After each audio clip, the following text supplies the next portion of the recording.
Ahead and call the meeting to order. I want to welcome everyone to the June meeting of the Design Review Board. And we've got a pretty full house, so I really appreciate each of you taking the time out of your busy schedules to come and help us with this process. The purpose of the board is to review applications for certificate of appropriateness for construction, alteration, demolition, and relocation of structures in Aiken's historic districts in an effort to help Aiken retain its historical character. We'll begin reviewing the meeting of the previous meetings in a minute, and we'll also start going through the application. Whenever we have an application before the board, we'll first ask the applicant to come forward, and then after we finish questioning and discussing with the applicant, we'll be given time for the members of the public to get up and speak in favor of or against or opposed to the application. I'd ask that whenever the members of the public get up and speak, you limit your comment to 5 minutes. There are a lot of us here today, and some of us want to get home before midnight, and that includes me. So when you do come up to the podium, please speak into the mic because it won't be on the record if you don't. Try to resist walking away from the mic and talking about the whiteboard. There is a pointer that's supposed to be up there if you need it. You can point to the board and just give us your name and address. So for the record, we have a clear idea of who was here tonight and who spoke. Okay, having said all that, do we have a motion for approval of the previous minutes? So moved, Mr. Chairman. Okay, I have a motion, second. Not hearing any discussion. All those in favor of approval of the minutes from the May 14th work session and the June 2nd work session and regular meeting, please raise your right hand. Okay, that passes. Madam Secretary, we'll move on to old business if you'd get us started.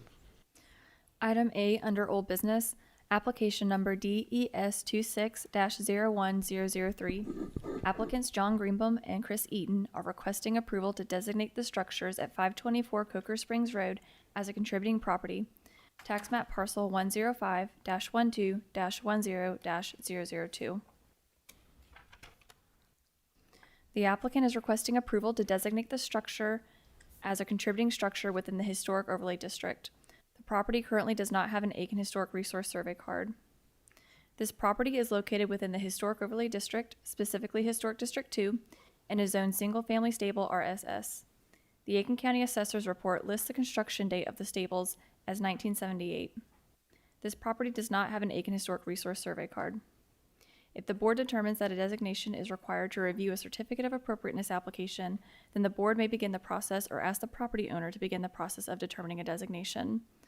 The designation process is as follows, according to the DRB bylaws section B.H.3. It's reviewed by the DRB initially at a work session. Then the DRB decides at a regular meeting whether to schedule the public hearing on designation during the next regular meeting for which public notice requirements can be met. If the DRB decides to schedule a review, the board will review the designation request at a regular meeting or special called meeting. The board will make a recommendation to City Council on the designation request. The Planning Commission then will review the designation request and the DRB recommendation and make a recommendation themselves to City Council concerning that request. Finally, City Council will review the designation request, the DRB recommendation, and the Planning Commission recommendation. Approving a designation requires 2 City Council meetings. The purpose section of the DRB Design Review Manual on page 4 describes the 3 designation levels within a historic district or historic site as follows.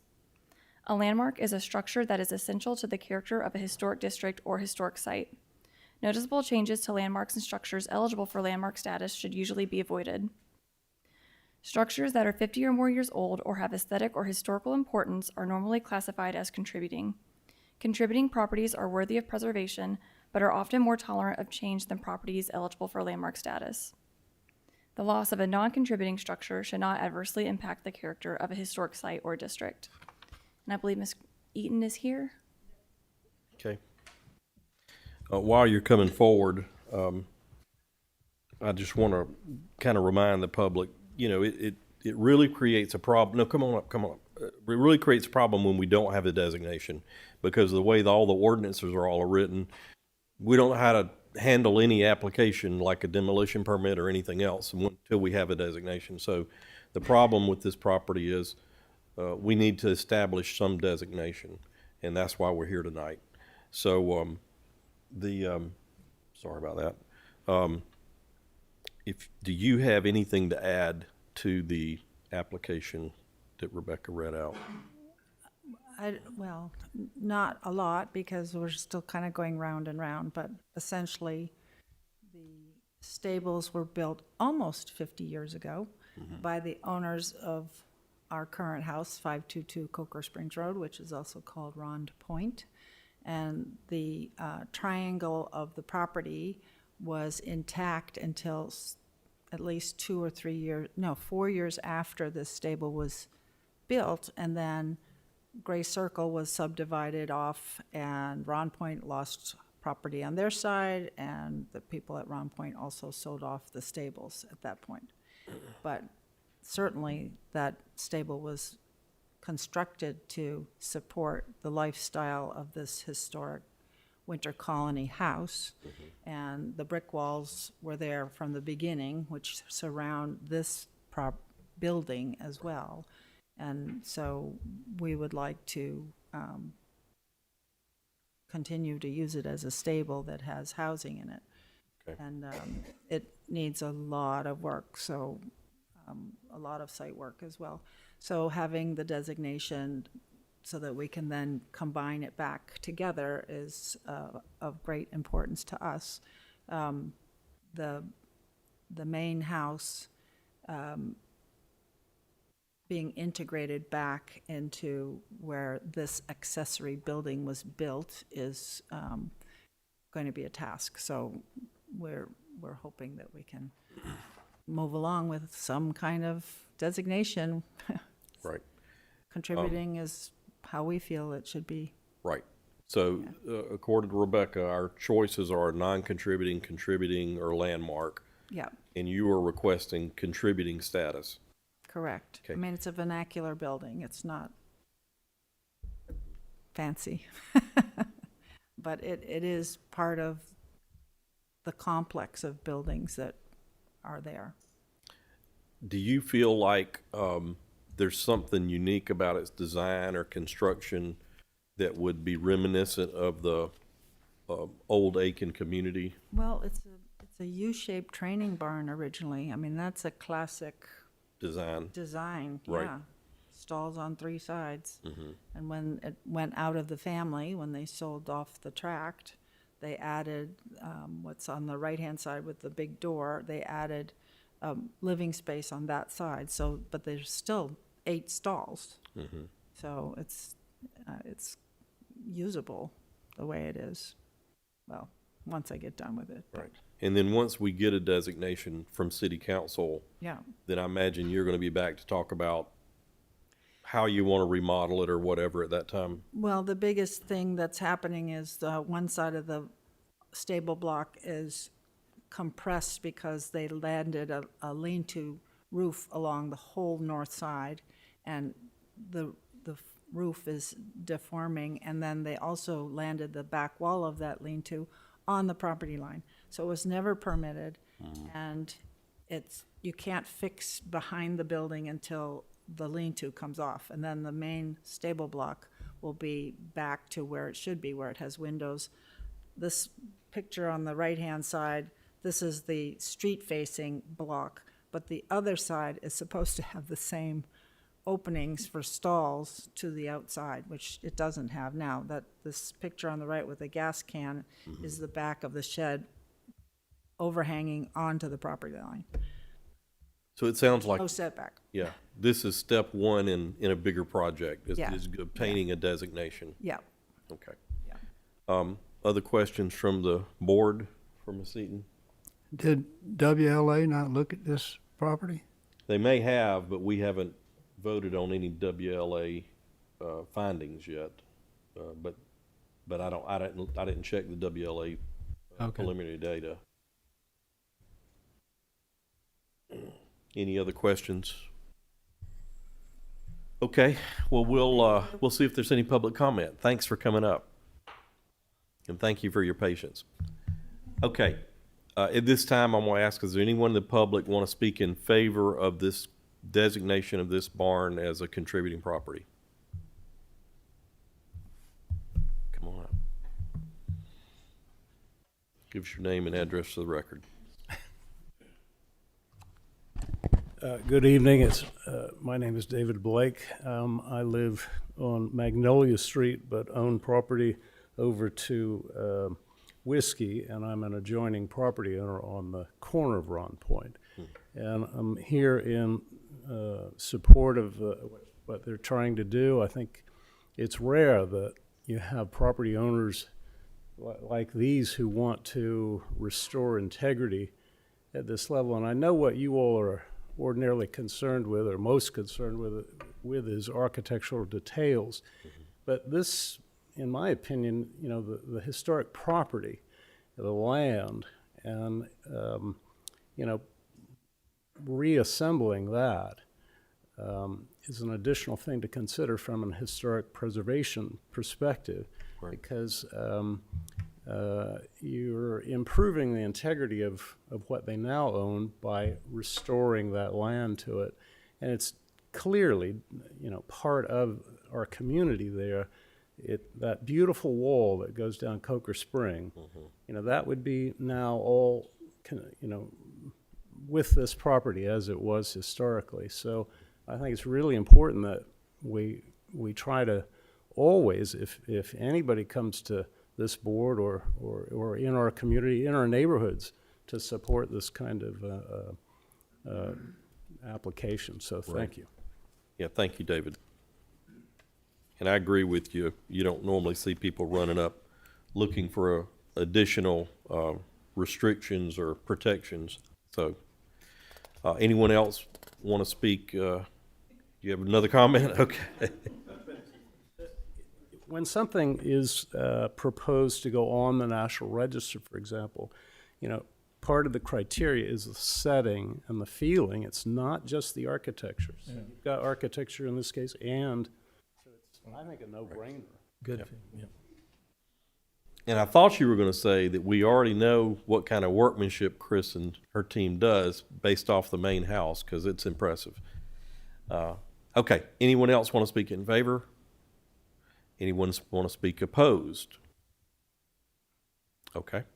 Hearing none, I'll ask if there's a member of the board would like to make a motion. I will, Mr. Chairman. In designation of the application DES 26-01003, I vote that we approve this request for contributing status and pass it on to the next group, which would be the Planning Commission. Okay. I'll second it. Okay, so we have a motion and a second to approve the designation as contributing. Yeah, I was going to say, do we have some comments about that? Yeah. I certainly appreciate what Mr. Blake said about the importance of restoring integrity. And the main house is, as we know, contributing, and it's appropriate, therefore, to make the stables, which are, if not 50 years old, very similar to stables that were built during the winter colony period. And therefore, I think it's appropriate that this these stables be designated as contributing. Thank you for those comments. Any other comments from the board? Okay, hearing none, I'll ask all those in favor of the motion, please raise your right hand. Okay, and that passed unanimous. Thank you. Look forward to dealing with you some more. So like I said, the next step will be we'll recommend this to the planning, okay, and then they will look at it and either recommend or not recommend to city council, and then city council will have to vote before the designation is actually applied. Will there be Yes, that's Yeah. correct. Yep. Okay. Let's move on to the next application. Item A under new business, application number CERH26-060. Applicant Kyle Marks is requesting retroactive approval to replace a garage window at 223 Marion Street Southeast, tax map parcel 121-10-25-005. The applicant is requesting retroactive approval for a single window replacement on the right side elevation of the garage at 223 Marion Street Southeast as indicated in the application. The new window is visible from the Marion Street public right-of-way. The owner previously undertook a garage conversion that included this window replacement. The newly installed casement window, which includes a brick sill wash, is proposed to be painted Charleston green to match the current house trim. The window features vinyl exterior cladding and wood interior cladding. The unit is a 400 series Anderson window measuring 40 3/4 inches by 40 13/16 inches with no grids or dividers. The previously existing window was original to the 1970s garage addition. It was a white aluminum frame window with a horizontal 2/2 grid pattern. This is a contributing property located within the Historic Overlay District, specifically Historic District 2, and is zoned multifamily low-density RML. The Aiken Historic Resource Survey Card lists the construction date as circa 1930. The Aiken County Assessor's Report lists the construction date of the residence as 1927. And is our applicant present? Perfect. Yeah, and I got a question. The dates you just called out are for the house, not the garage. That's correct. I think the applicant cited approximately 1970 as the garage addition. Okay, all right. Give us your name and address. My name is Kyle Marks, 891 West Five Notch Road, North Augusta. Anything else you want to add to the comments the staff gave? Oh, no, she covered it well. Seems like I was just, right, well, let us- anxiously awaiting the, Let us ask you a few questions if we may. yes, sir. First is about the choice of windows. Yes, sir. You know, a lot of times if we've got an accessory building connects to a contributing building, we like to see some kind of designation to say, hey, this wasn't part of the original contributing property, but we also don't want it to look so different that it just sticks out like a sore thumb, you know, so they kind of influence each other but don't tie exactly. Absolutely, And when I look at the house with the 4/1 light fixtures in the windows, I was wondering how you got from there to a casement, which is a fairly modern looking window. Yes, well, my customer, Miss Quave, the owner of the property, had some previous work done by Someone. someone, and kind of left her high and dry. Just did what he did, and Right. and I'm kind of in there just trying to make things happen for her. So you're more following up. I'm following up, and there are things that I had flagged in my own, my own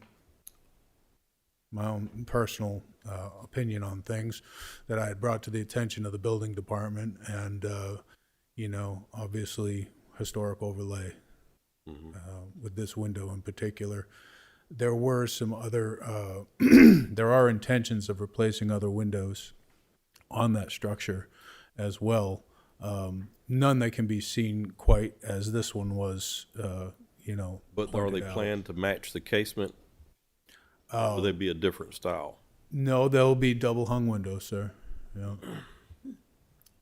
Double hung windows, no intention of a grid pattern or anything of that nature.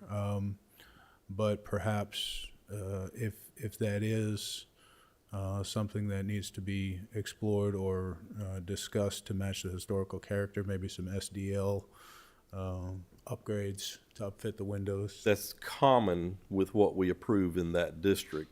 Okay. I think we're on a little different ground here with this being a non-contributing garage. Yes, You sir. know, on a, next to a contributing house. Yes, So sir. it's on the same property. But normally we like to see SDL type, windows. Okay. And really, from an exterior perspective, you're just kind of finishing up the windows That's and correct. that sort of stuff. Yeah. You've The got brick other si- work on the The brick inside. sill that was proposed to put in under that installed casement still has yet to be installed. Okay, So I just kind of left everything as it was, took care of some things inside that I saw needed some attention. okay. All right, any other questions from the board? Okay, we'll let you sit down and see if there's any public comment. Thank you. Thank you, sir. Yep. Okay, anyone from the public want to comment in favor of this application? Now's the chance.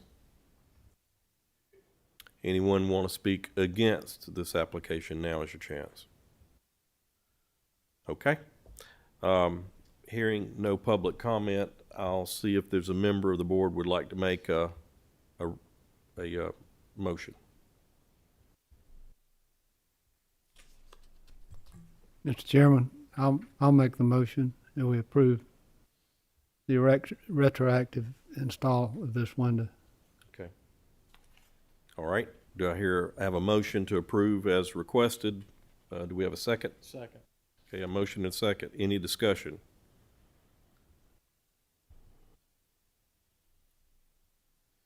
Okay, well, my only comments are that I'm a little uncomfortable with mix and matching windows all around the property. I don't feel like it's a uniform way of representing our historic district. It's not necessarily these windows are so much visible from the street, and the rule is, as Rebecca reminded me, without any vegetation or fences, what would be visible from the street. But I'm still not comfortable with mix and matching styles, especially if we do the windows later with a third style. So that makes me uncomfortable. Any other comment from the board? Okay. Well, then I will ask if all those who are in favor of the motion, please raise your right hand. Okay, we got 3 in favor. All those opposed? 2. Okay, so you have your approval, 3-2. All right. All right. I think we're ready to move to the He'll next have to application. come back to us if he decides to replace the other windows, right? Well, they're not visible, Okay, right? These were the only ones that were visible. okay. So He I won't- noted my concern, but yeah. I'm not sure that we have purview to change that. How do you see it, Rebecca? If the windows in question are not visible, even without vegetation and fencing, then it is outside of the DRB purview. Right. So don't want you to do it that way, okay? But we haven't said you can't, all right? Yeah, I'd come back up, absolutely. We're always working together. Yeah, certainly. I respect the historical character preservation of this property, sir. Yeah. And as does the homeowner. Okay. She was simply misled prior on the window selection and just, going down to the Home Depot and picking up whatever you could. Right. I have made the comments and recommendations to her, and she's been in favor of perhaps eliminating that casement window and going with a double hung as, maybe we could find an SDL 4 over 1 pane. It doesn't have You know to what be I mean? 401. Yeah. Something to match the house. I mean, she's not opposed to it. She's more in favor of keeping the preservation of her house. We're not trying to make anything difficult or unsightly. Okay. You know. So if you want to change this window, Yes, sir. you have to come back again, Well, because this is the I one mean, that it's says- in, Right. if there's Right. no opposition, I'm just going to go ahead and move. But thank you for trying Yes, to do the right thing. Yes, sir. Absolutely. All right. All right. Thank you, sir. Thank you. Okay, let's move on, Rebecca. Item B, under new business, application number CERH26-056. Applicant Jessica Litt is requesting approval to install a trellis carport at 805 South Boundary Avenue Southeast, tax map parcel 121-10 20-001. The applicant is requesting approval to add an accessory structure at 805 South Boundary Avenue as indicated in the application. The proposal includes installing a wood trellis within the left side yard of the home to serve as a carport. The applicant is requesting retroactive approval for the foundation slab for the carport, which measures 15 feet by 20 feet and has already been installed. The wood trellis will match these dimensions, stand 10 feet tall, and be painted white to match the color of the house. The applicant informs staff that the foundation slab for the carport is set back approximately 50 feet from the side property line. Therefore, it exceeds the required 10-foot setback from the side and rear property lines. This property is located within the historic overlay, specifically Historic District 1, and is zoned residential single-family RS-15. The Aiken County Assessor's Report lists the construction date of the residence as 1951. This property does not have a historic resource survey card. As this is a new accessory structure construction and not an alteration to the existing structure, a designation category is not required for the application to be reviewed. The applicant has now also provided an aerial photo to better clarify the proposed location for the carport. This has been added to the record as Exhibit I during the work session. Hard copies are available outside council chambers. Is Ms. Litt here to represent?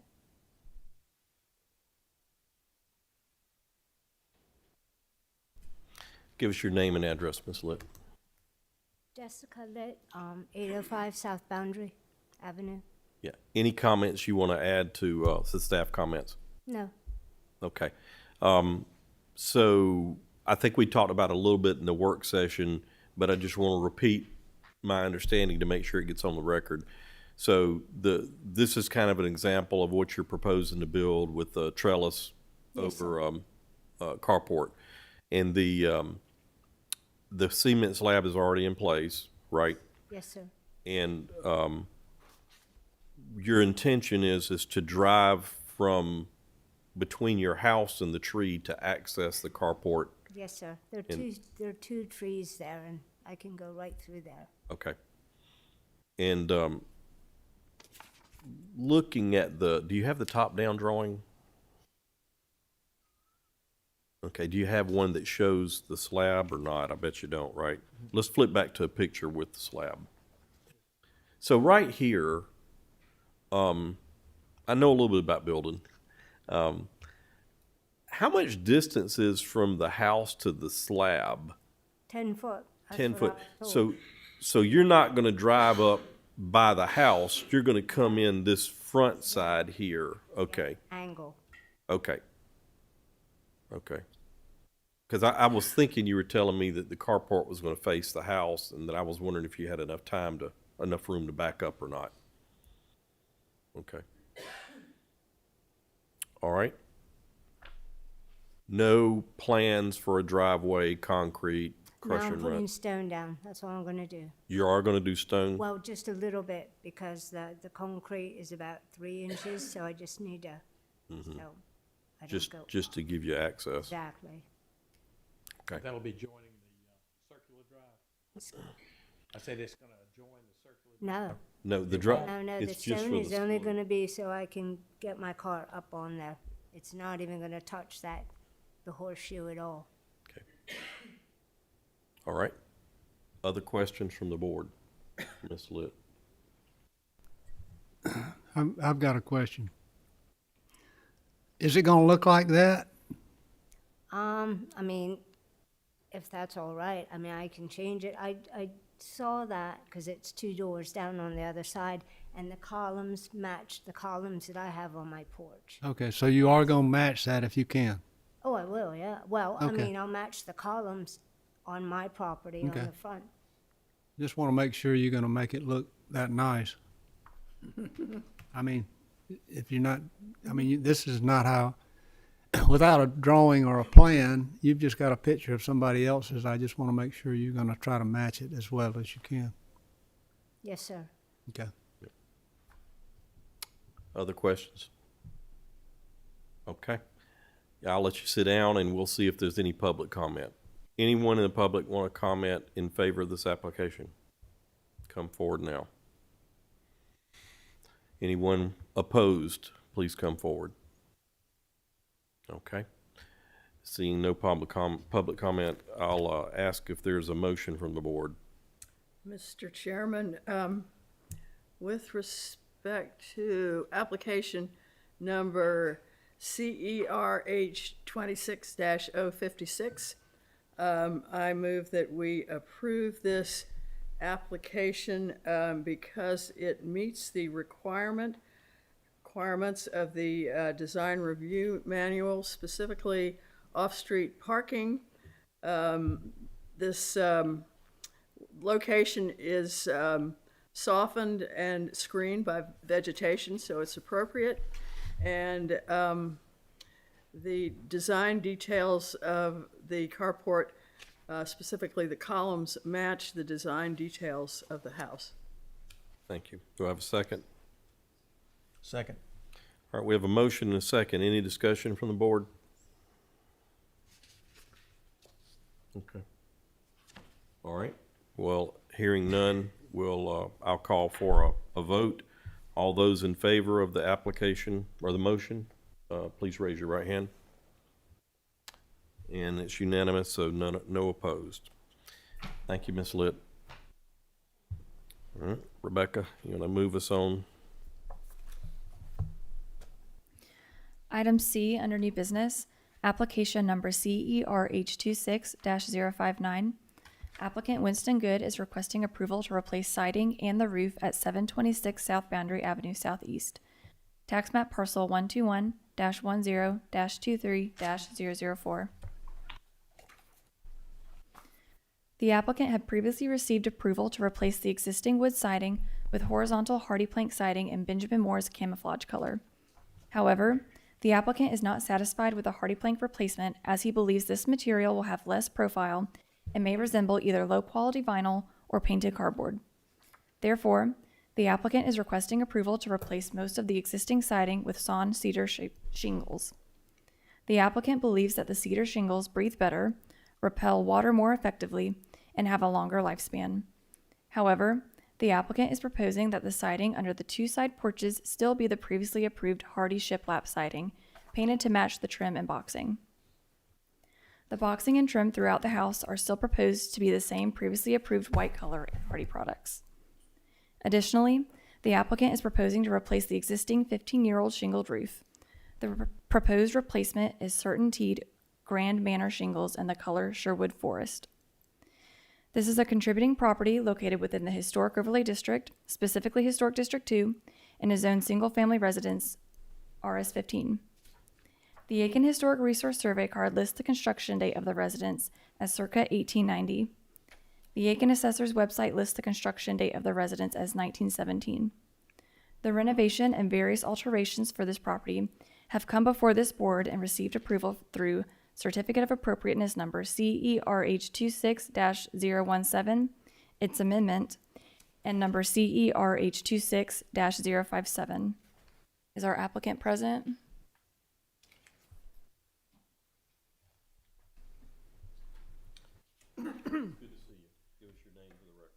Winston Good, 2318 Beverly Drive, Charlotte, North Carolina. So, any comments to add to the staff notes? I think she kind of summed it up best. I mean, the cedar shingles isn't what's on the house now, but it would have been an upgrade when the house was built. I'm not a fan of hardy plank. I mean, it's cement board. There are houses in the neighborhood. The lady before me, her house is shingled. If you turn me down, it's no big deal. Could you comment about the color of the roof? I see it's Sherwood.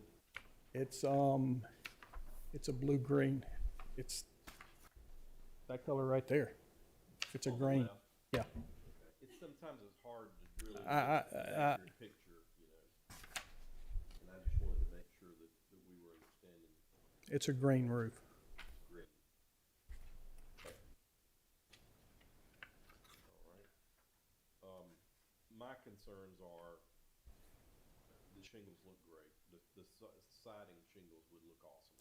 And I know you would do a fabulous job with it because that's just what you do.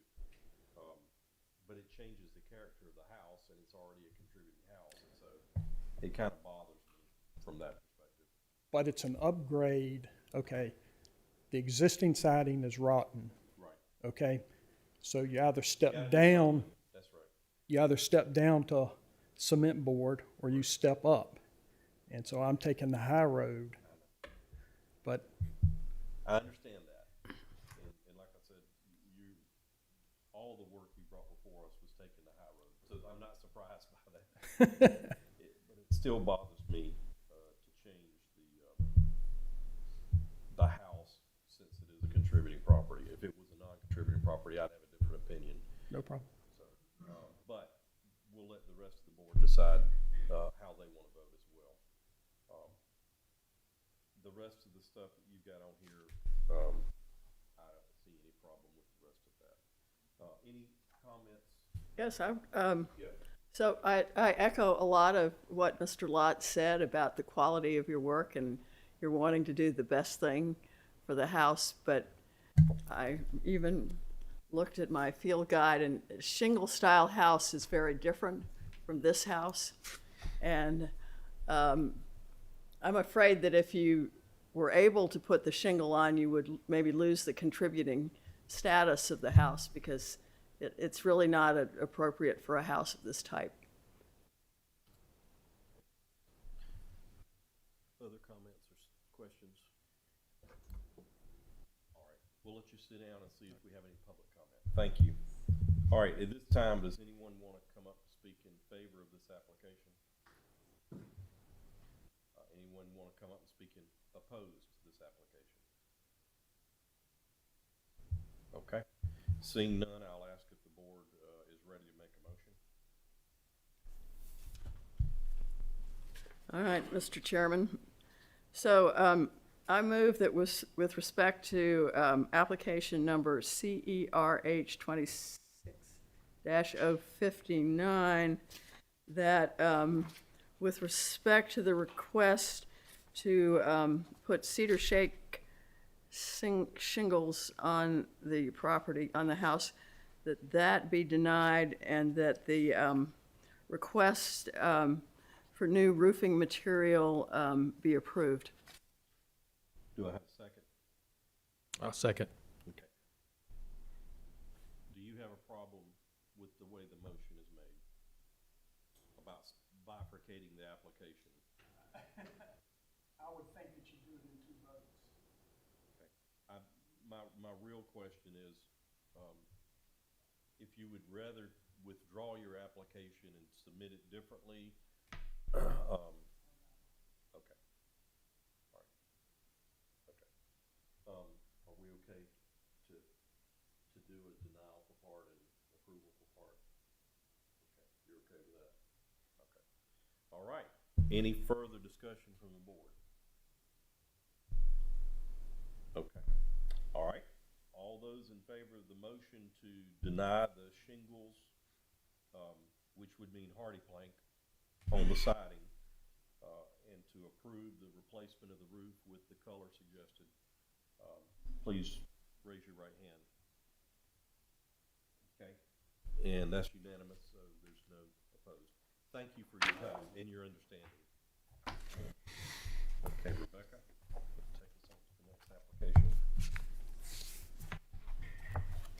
Item D, under new business, application number CERD 25-001044. Applicant Christian Harsacker is requesting approval of a concept plan for a revitalization project at 102, 114, and 118 Williamsburg Street Southeast.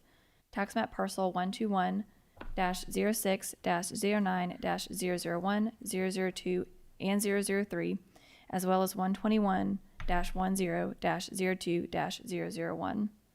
This applicant has requested to withdraw the application. Okay. So when we have a withdrawal from the applicant, we don't need to vote on that? Okay, just double checking. All right, thank you. Let's move on to the next application. Do we need to make a note of the fact that they will bring it back with a more completed application? We could, but I think that's understood that he's gonna still need to get formal Oh, yeah. approval for what he's gonna do in the future. Item E under new business, application number CERD 26-001073. Applicant Will Rogers is requesting approval to construct a single-family home at 1205 and 1209 Park Avenue Southeast, tax map parcel 121-11-19-001. The applicant is subdividing these properties into 4 parcels. The applicant had previously submitted plans for 3 of the 4 proposed single-family homes, which were approved, and is now submitting plans for the final structure on the corner of Park and Beaufort. These parcels are currently vacant. The proposed home will face Beaufort Street. Cottage D is a 2-story residence with 12-inch hardy plank siding and trim that will be painted Benjamin Moore's white, a metal roof, and a brick foundation that is continuous around the property. The roofing is proposed to be a burnished slate color. The windows are proposed to be Windsor bronze aluminum-clad simulated divided lights with doors of solid wood and true divided lights. Columns, railings, and trim are proposed to be a wood material. 1205 and 1209 Park Avenue Southeast are located within the Old Aiken Overlay and are zoned residential multifamily low density RML. The parcels are currently vacant, so the previous historic resource survey card is no longer accurate. The previous owner, William Dalzell, had received approval for the construction of 9 single-family dwellings in this location. However, the project was never conducted. These 2 properties have recently received approval to be subdivided into 4 parcels. The applicant submitted conceptual plans to be reviewed at the January 6, 2026 DRB work session without being added to the January regular meeting agenda, as is compliant with DRB bylaws, section 5.c.7.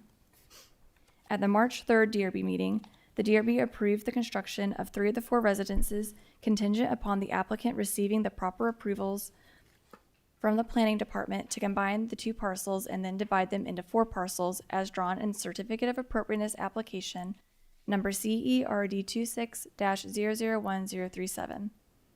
At that time, the applicant had not yet finalized the plans for the 4th residence.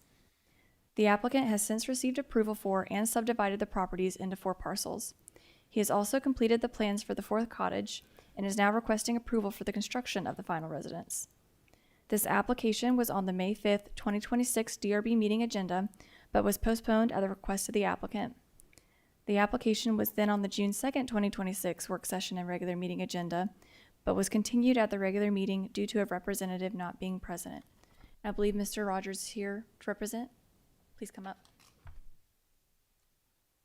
Please give us your name and address for the record. It's Will Rogers, 453 Banks Mill Road, Southeast. I want to apologize for the delay that we've caused in your project. I know there was some confusion at the last meeting, and I feel bad about that, so, It's no problem. okay. Been no delay. There are But, delays. But you're important to us, and, and we like what you're doing, so please, don't take that as a slant in any way. Could you pull up Exhibit A, it's page 10, real quick, please? So I like to start with kind of a big picture, when I look at these things, and I believe the subject house is the one on the left, right? Yeah, the far left. Yeah. Right, far left. So it just, when I sit back and look at that, we see that the houses aren't cookie cuttered. They've got slightly different styles, but they all feel period appropriate. So I think you've done a good job of doing the right thing for the neighborhood there by doing it that way. But like I said, we are here to talk about the house on the far left. It doesn't look like it's higher than the house on the far right. They are a little close together, but that is probably appropriate given the neighborhood. So I kind of like the way you've done the exposed rafter tails on the front porch and the bridges up around the gable, and I think that all of that adds a lot of character to the house and to the neighborhood. So thank you for that. That's really my only comments. Is there anybody on the board have a question for Mr. Rogers? I have a comment that Sure. that this rendering certainly helps. I've had my concerns about the house that we're talking about, but I think this helps a lot to, give a good feel of what it does. should look like, so. Yep. Yep, and that's something we're trying to require where there's multiple houses. Even if we aren't approving all of them at the same time, at least we have something that kind of lets us know where we're headed, so I think it's appropriate to do that. So, Mr. Rogers, you changed my mind with this. Thank you so much. You don't know how much that means. Okay, any other questions for Mr. Rogers? Okay, we'll let you sit down and see if we have any public comment. Anyone want to speak in favor of this application? Anyone want to speak opposed? All right, seeing no responses, I'll ask if there's a member of the board who would like to make a motion. I'll make a motion in reference to certificate application CERD 26001073. I request that we approve this application as presented. Second. All right, we've got a motion and a second. Any further comment or discussion by the board? Just what you just said, I think having this really gives us a complete picture so that we can look at it and see exactly what that neighborhood's going to look like when it's completed. So thank you for that. I'm learning how to use AI right now. Yeah. Good deal. I wouldn't try to do it again. Thank you for that. All right. If there's no further discussion, I'll call for a vote. All those in favor of the motion, please raise your right hand. It's unanimous, and so you have approval on your fourth and final house. Now the only question is, how quick can we see them in the flesh? Okay. Thank you. Good luck. All right. Rebecca, you want to move us on to our next? Mr. Chairman, Yes. before we start the next one, I'm recusing myself. Okay. Thank you. And you've done the required documentation? Okay. Awesome.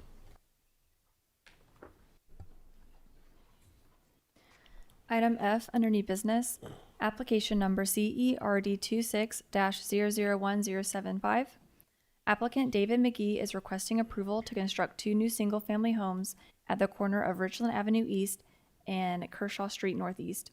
Tax map parcel 121-30-03-003 and 121-06-19-015. The homes will share a rear driveway and will each have a rear parking pad consisting of 2 parking spaces. The driveway and the front yard walkways are proposed to be concrete. Cottage A is a 1.5-story structure with 6-inch fiber cement board lap siding, a concrete block crawl space covered with stucco and brick pier accents, and an Owings Corning Oak Ridge architectural shingle roof in the color estate gray. The siding is proposed to be painted Benjamin Moore Van Cortlandt blue. The corner, gable, cornice door, and window trim are proposed to be fiber cement board painted Benjamin Moore white. The brick tier accents for the foundation will consist of Cherokee brick from the Georgia Classic Collection and the Augusta color ivory and grays. The residence is proposed to include white 5-inch aluminum gutters and downspouts. The concrete porch will have a brick foundation and brick steps. The proposed vinyl windows will be Anderson 100 series with simulated divided lights and the color white. Cottage B is a 1.5-story structure with primarily 6-inch fiber cement board lap siding, fiber cement board and batten siding within the gable, and a concrete block crawl space covered with stucco and brick pier accents, and an Owings Corning Oak Ridge architectural shingle roof, and the color estate gray. The siding is proposed to be painted Benjamin Moore Wedgwood gray. The corner, gable, cornice, door, and window trim are proposed to be fiber cement board painted Benjamin Moore white. The brick pier accents for the foundation will consist of Cherokee brick from the Georgia Classic Collection and the Augusta color ivory and grays. The residence is proposed to include white 5-inch aluminum gutters and downspouts. The concrete porch will have a brick foundation and brick steps. The proposed vinyl windows will be Anderson 100 series with simulated divided lights in the color white. The two parcels at the corner of Richland Avenue East and Kershaw Street Northeast are located within the Old Aiken overlay and are zoned downtown business. These two parcels are currently vacant. The applicant plans to subdivide the existing two parcels into 4 parcels on which he plans to construct 4 new homes. However, at this time, he only plans for the first 2 cottages are being submitted for approval. A conceptual rendering has been submitted to depict what all 4 structures may look like once the project is completed. The applicant submitted conceptual plans to be reviewed at the June 2nd, 2026 DRB work session without being added to the June regular meeting agenda, as is compliant with DRB bylaws, section 5.c.7. Is the applicant present?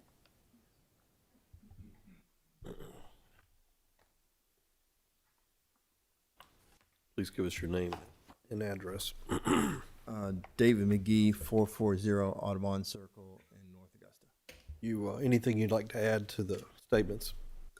She did a great job. It's an infield project, revitalization project that we're trying to do right here on the corner of Kershaw and Richland, and we're excited about revitalizing that area, or at least doing our part. So your plan is to do 4 units, Yes, sir. and what you're wanting approval for tonight is the 2 units on the left, right? Yes, we're going to work our way from left to right on the property. Those are 2 farthest away from Kershaw. I'm just going to work our way out. So we're looking to do the first 2. Okay, so, So we'll do a package for the next 2, basically the same thing. right. So I like the designs because it's not cookie cutter, but they look period for the neighborhood. We're trying to do a craftsman cottage style. Right, right. Are those a cement sidewalk, or what are you planning to do there? Those are, yeah, they would be cement. I don't necessarily know exactly how they would connect, because there really won't be that much of a sidewalk, because it's going to be right up against the city sidewalk anyway. So it may be a 5-foot, maybe 4-foot piece, but Okay. that makes it look a little bit further from the road. But there is a city sidewalk that comes right in front, so the stoops would probably go 2 to 3 feet from it. I got you. So you'll tie into the city We'll sidewalk. tie into it, but It's not very long. I didn't realize that until now. It looks a lot longer than it actually is. Okay. It won't be that long. Show us an overhead view of the diagrams for all 4 houses if you have it. Yeah, that's good. Okay. So I'm sure that's accurately drawn. Yeah, Yeah. it Looks looks like like, further than it is, but yeah. You got the driveway, additional driveway in the back with some parking in the back, which is good. Yes.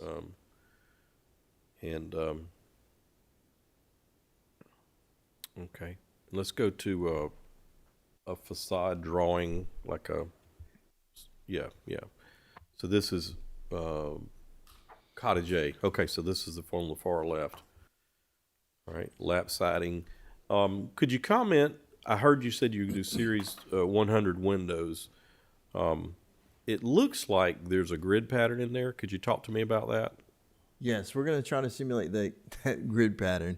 Might not be able to get it in the Anderson one, but we're going to try to get that grid pattern. So that's going to have like It's going to like a little it's like narrow sign around on the sides. yeah.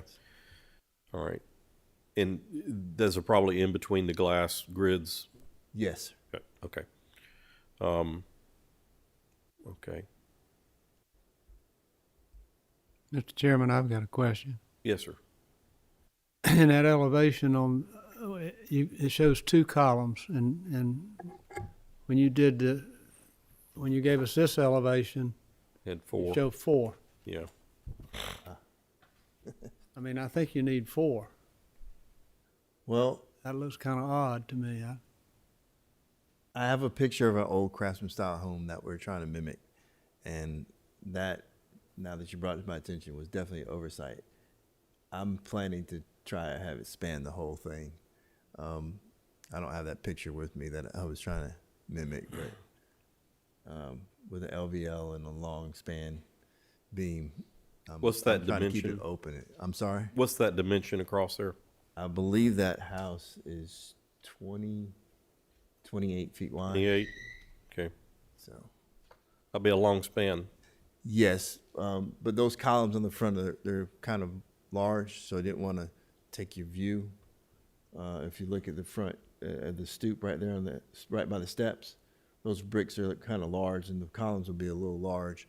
So I didn't want to obstruct the view from the front porch with the larger columns because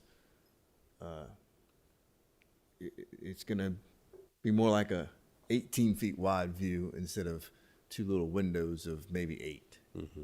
So that was the intention. I apologize. I didn't catch that until now. Okay.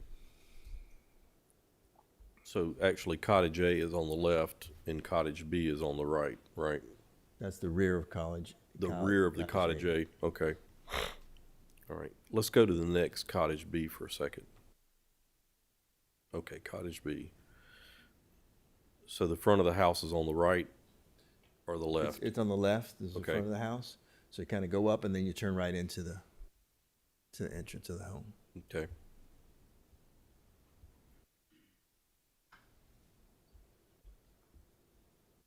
All right.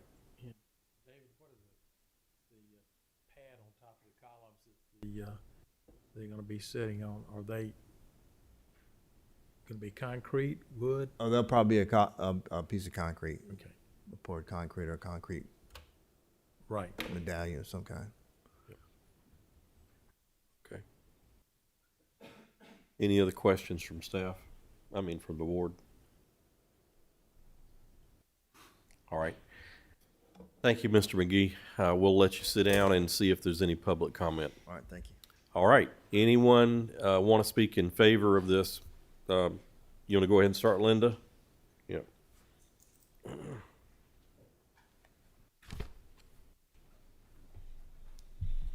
Good evening, everyone. Linda Johnson, 515 Parkside Drive. I'd like to speak in favor of this project. It's exciting that the McGees are moving forward with this. Revitalizing Kershaw Street has been something that's been in the works for several years, and they've put a lot of time and effort and thought into trying to design just the right kind of houses. I think what they've done is sensitive to the character of the neighborhood, consistent with the character of the neighborhood, and I hope you approve it. Thank you. Any questions for Linda since she ran off? Okay. All right. Anyone else want to speak in favor of this application? Anyone like to speak opposed? Okay. Seeing none, I'll ask the board if we're ready for a motion. Yeah, I'll make a motion as to certificate of application CERD 26-001075. I request that we approve this as presented and with compliments that, much like Ms. Johnson pointed out, it's so nice to see an area being revitalized rather than sitting collecting weeds. So thank you for that. Okay. Do I have a second? Second. Second. We have a motion and a second. Any further discussion? Okay. All right. I'll call for a vote. All those in favor of the motion, please raise your right hand. All right. It's unanimous. So you got your first 2 houses approved. Thank you very much for what you're doing. Yep. Please. Mr. Chairman, I'm going to recuse myself on the next application. You've done the right paperwork. I have done the paperwork. Okay. Yes. Thank you.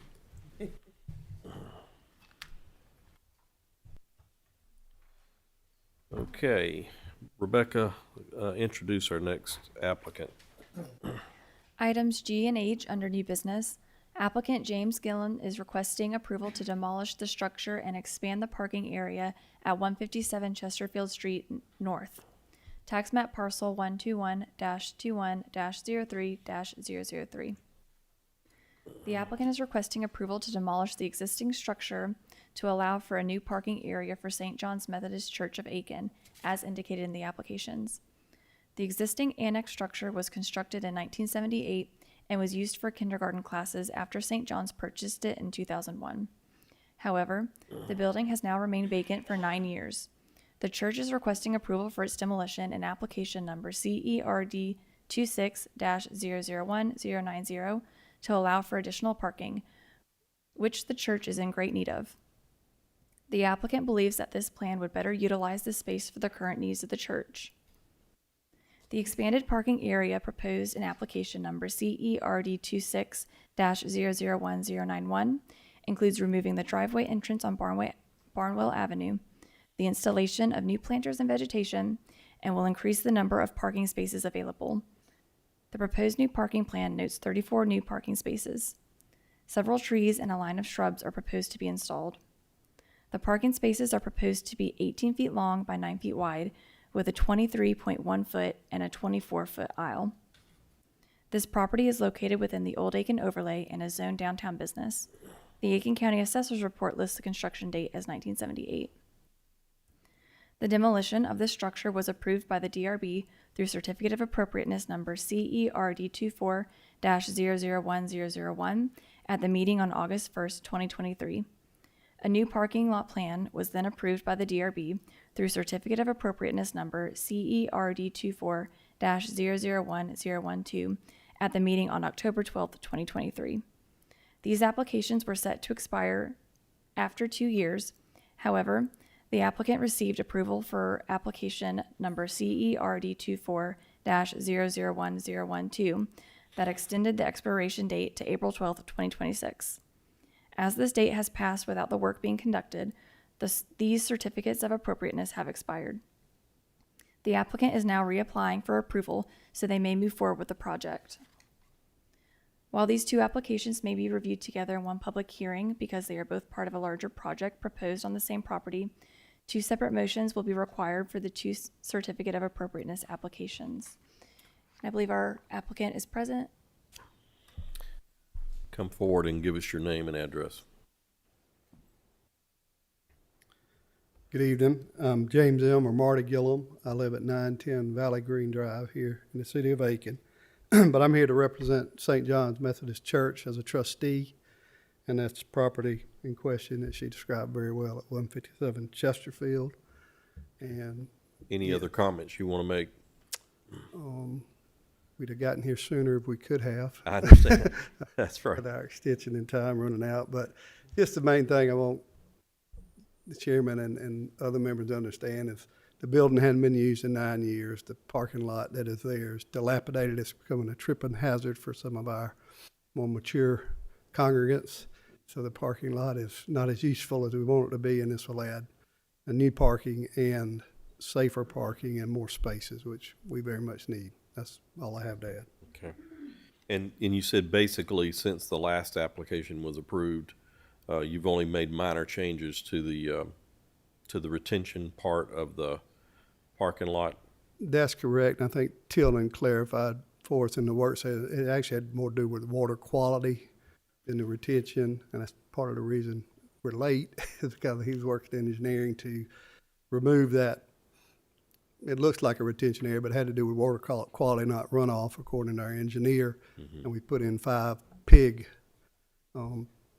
valves to take care of that, and engineering and here. Okay. In agreement. All right.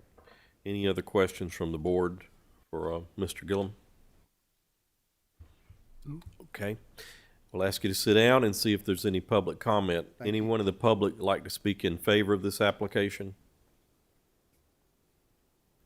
Anyone want to speak opposed to this application? All right. Seeing none, I'll ask if a member of the board would like to make a motion. Mr. Chairman, I'll make a motion that we approve certificate CERD 26-001090 for the demolition of the existing building. Thank you. All right. Do I have a second? Second. Okay. We have a motion for demolition of the non-contributing old building, not that old, and a second.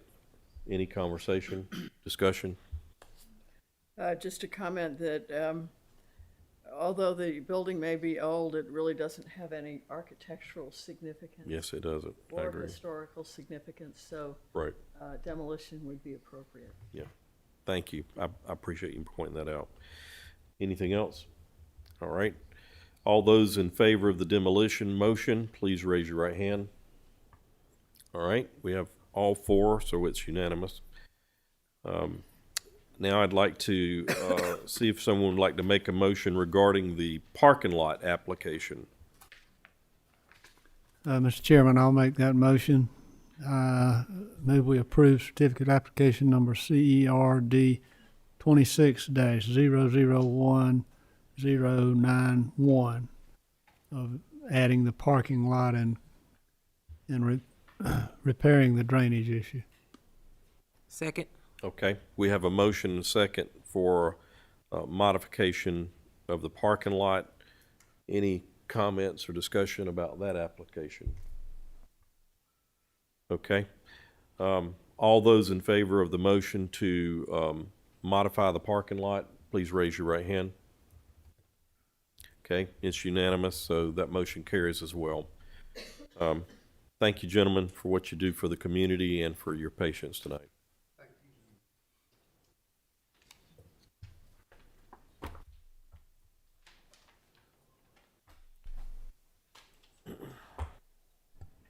All right, Rebecca, you ready? Item I, under new business, application number CERH26-061. Applicant Mary Rosbach is requesting approval to construct a handicap ramp, replace the roof and remove the stoop and cupola at the China Springs Schoolhouse, and install a fiberglass horse statue at 433 Newberry Street Southwest, tax map parcel 105-12-02-001. The applicant proposes to construct an ADA-compliant handicap ramp leading from the handicap parking spaces to the left side portico of the museum. The Aiken County staff have secured a bid to replace the existing concrete handicap sidewalk entrance to ensure it meets ADA requirements. The current sidewalk is not ADA compliant. It has no rise, is too narrow, and collects water. The proposed work will involve some demolition and reconstruction of the concrete sidewalk. The new section of sidewalk will be 4 inches thick, have a 2/12 rise, and a 15-foot portion of the sidewalk leading to the handicap parking spaces will be tapered down to meet the asphalt flush. This will provide significant benefit to the many elderly volunteers, guests, and visitors who come to the museum. The applicant is also requesting approval to replace the existing roof and remove the stoop and cupola at the China Springs Schoolhouse. The current cedar shake roof on the 1897 schoolhouse is rotting. The Friends of the Aiken County Historical Museum have secured a grant to fund its replacement. In 1975, the schoolhouse was acquired by the museum and relocated to the Aiken County Vocational Center for restoration work. At that time, the tin metal roof was replaced with cedar shake style roof, and a porch stoop, cupola, and fireplace chimney were added. Museum staff would like to take this opportunity to install a metal roof and remove the stoop and cupola and to return the structure closer to its state in 1975 when it was acquired. While a galvanized tin roof cannot be used, the applicant seeks to replace it with a standing seam metal roof that will replicate the appearance of traditional tin roofing. The museum hopes that once the stoop is removed, the underlying siding will still exist in good condition.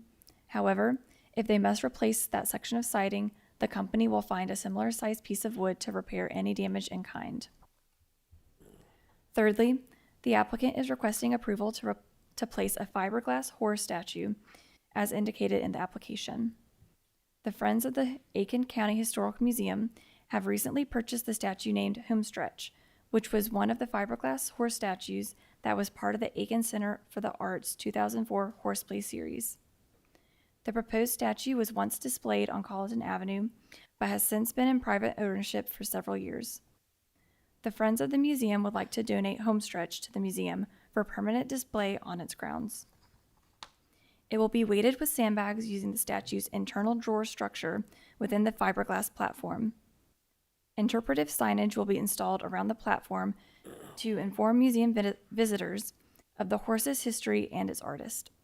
Additionally, there will be 2 signs installed to advise visitors not to climb on the statue.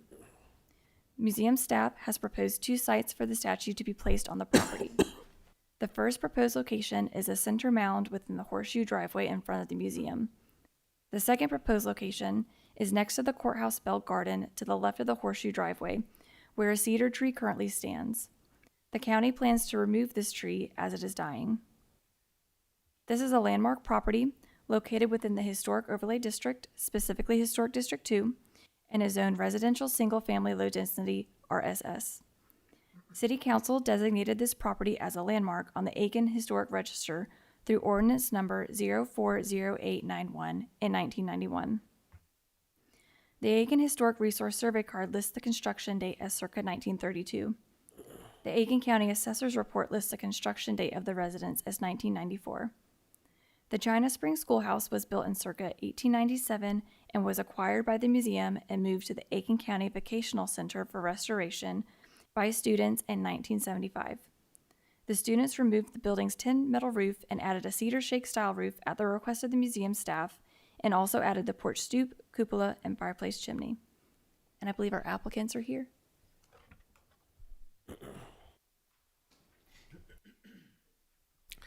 Please give us your names and address for the record. Lauren Virgo. I'm director of the Aiken County Historical Museum, and my address is 905 Wheeler Drive Southwest, Aiken. Okay. Mary Rossback. I'm the operations manager at Banksia, 1002 Hammond Road, Aiken. Thank you both. Any comments y'all would like to add to the statements read out?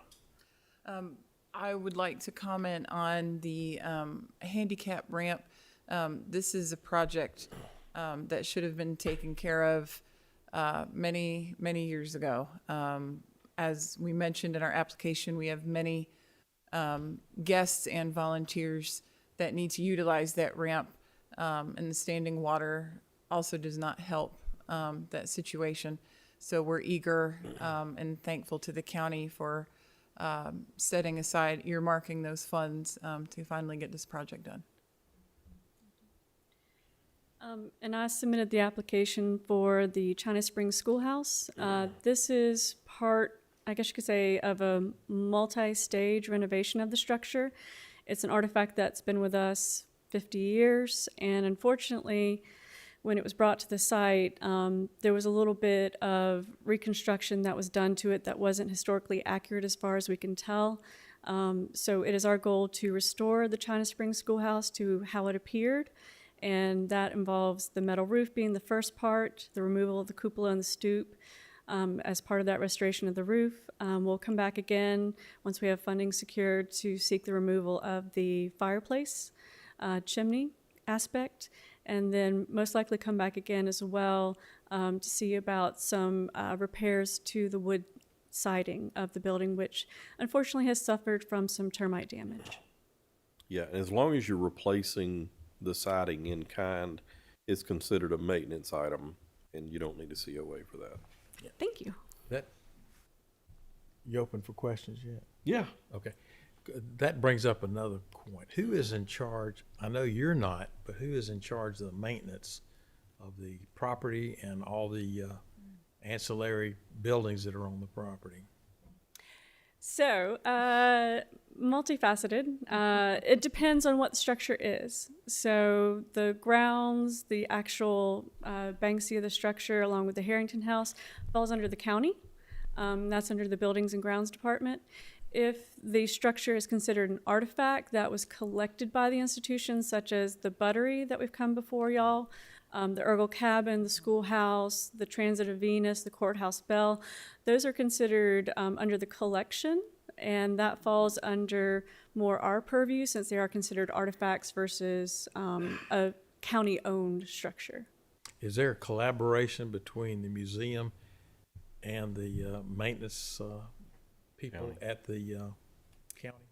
Yes, sir. In fact, Mary's primary job is liaisoning with our Buildings and Ground Department to see to the upkeep and maintenance of the structure. Larger projects that fall under the county's Building and Grounds Department sometimes do I guess they go through a different process through the county. Minor maintenance issues do come through us. We can file work orders and things like that, but larger projects are on a scope that are a little bit above us in the hierarchy. Right. And I know y'all y'all usually do a very good job of maintaining and doing things with everything you have there. It's just a shame that the maintenance of this particular building was not taken care of, because it should still be in good shape. I agree. And that depends largely on different funding sources. So the county will pay for maintenance of the county-owned structure, the Banksia itself, but no funds are allotted for the artifacts. And so that's why we seek grants such as the Watson Brown Foundation, which is funding the roof restoration. And we do plan on seeking grants again to further restore the structure. Very good. Thank you. You're very welcome. Any comments about the location of the horse? Yeah. Okay. Sure. So we came up with the two options. We had some difference of opinion between staff and the Friends of the Historical Museum on where was the best location for that. However, since then, the Friends organization has assured us that anytime it needs to be relocated, for example, option one, that's the mound, as we call it, at Banksia, and occasionally we use that space for events or programming.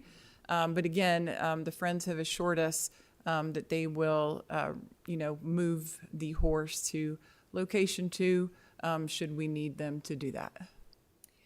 And that also helps to cover instances where there is some irrigation running under the mound and electrical, so that if there is ever an emergency situation where a broken line has occurred or a drainage has become an issue in that area, then again, we have an option to move the horse off to the side.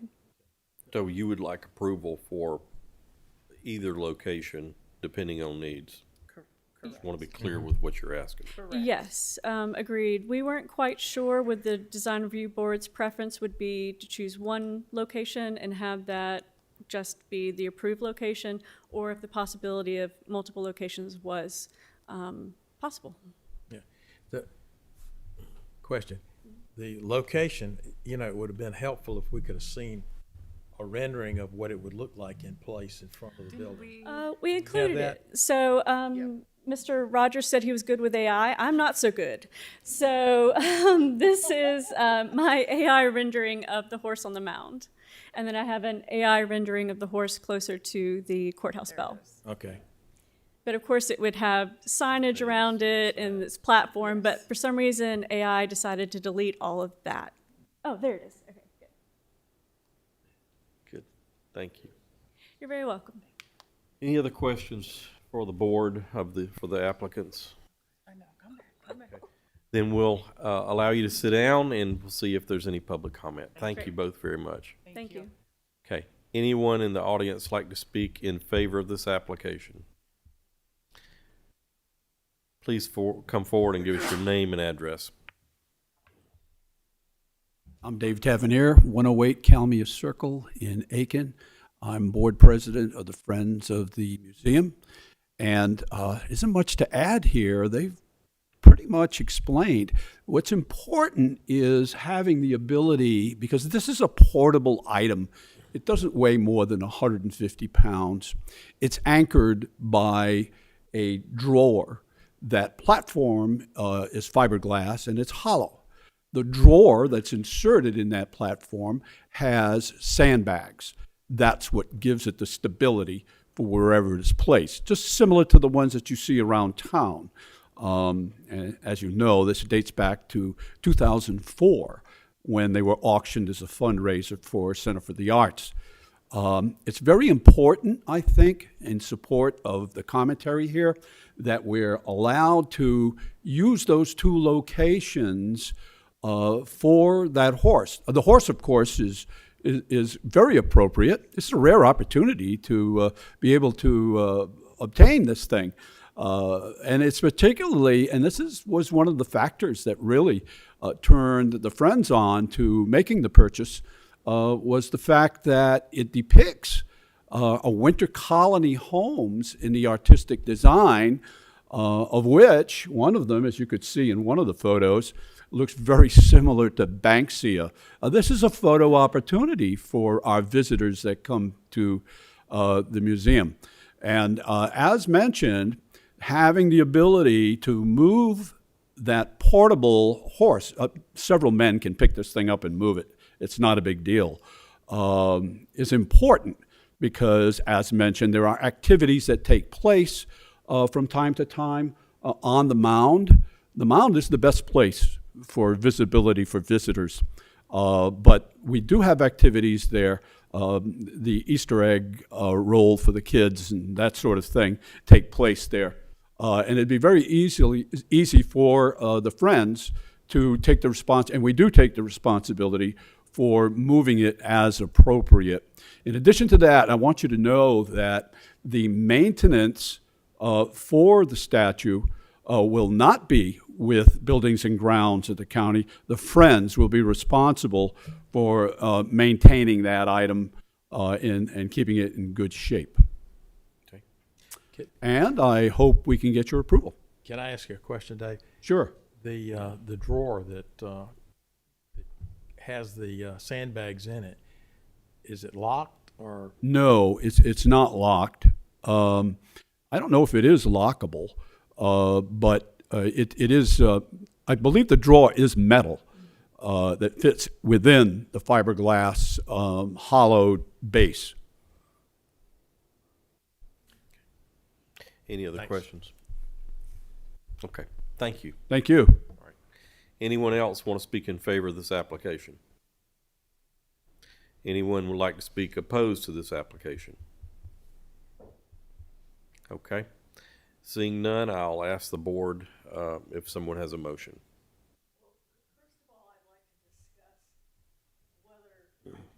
There's even a motion needed for the horse because it's a temporary statue, and I don't think it really even comes under the purview of DRB because it's not a permanent fixture on real estate. Any ideas? I mean, I figured as a work of art, it would require approval, but this board may have a different opinion. Yeah, we normally approve art, so from that perspective, I agree with you. And I don't think it's gonna matter whether, I mean, if we approve it, it won't matter. Sorry? I say if we approve it like it's submitted, it won't matter. Okay. But I think they'd like to move it other places too. That they'd like the ability to move it wherever they like it to go, I think is that basically correct? Yeah. Yeah.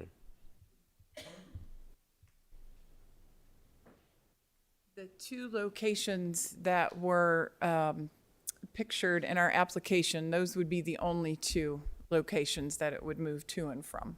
Okay. Yes, ma'am. Thank you. You're welcome. All right. Thank you, Lucy. Are we ready for a motion now? All right. With respect to application number CERH number 26061, I move that we approve the application as submitted for the schoolhouse. The applicant wishes to restore it to its initial state, so that is a basis for approving it. And as far as the horse is concerned, I think either or both places would be appropriate for the horse. Okay. I'll second it. Second? Okay, we have a motion and a second. Any further discussion? Okay, well, I think that all the items listed on here are appropriate, so I don't really have an issue with it, but appreciate the work you guys do. All right, let's go ahead and have a vote. All those in favor of the motion, please raise your right hand. Okay, and that is unanimous as well. So thank you for the time and the work you guys do. Thank you. Okay. All right, Rebecca. Item J, under new business, Application number CERH26-062. Applicant Claire Cunningham is requesting approval to replace gutters and downspouts, install a chimney cap, remove an exterior stairway, rebuild a damaged porch, restore the main entry portico, remove an exterior closet, and repair the shed roof at 841 Whiskey Road, tax map parcel 105-16-03-006. All right. Is the applicant here? Please come forward and give us your name and address, please. Hi, I'm Claire Cunningham. My address is 125 Greenville Street, Northwest in Aiken. Any comments or remarks you want to add to the staff comments?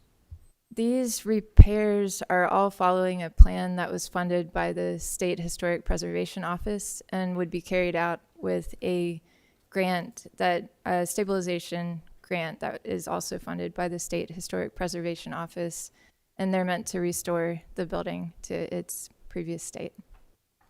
So because of the grant, you're looking for restoration, not so much doing something different to it. Right. We intend to restore and stabilize our gymnasium. Okay. The stairs, the safety stairs on the back, those are just not needed anymore. They are no longer needed. They were to access a projection room on the roof that we have sealed. Okay. All right. It'd look better without it.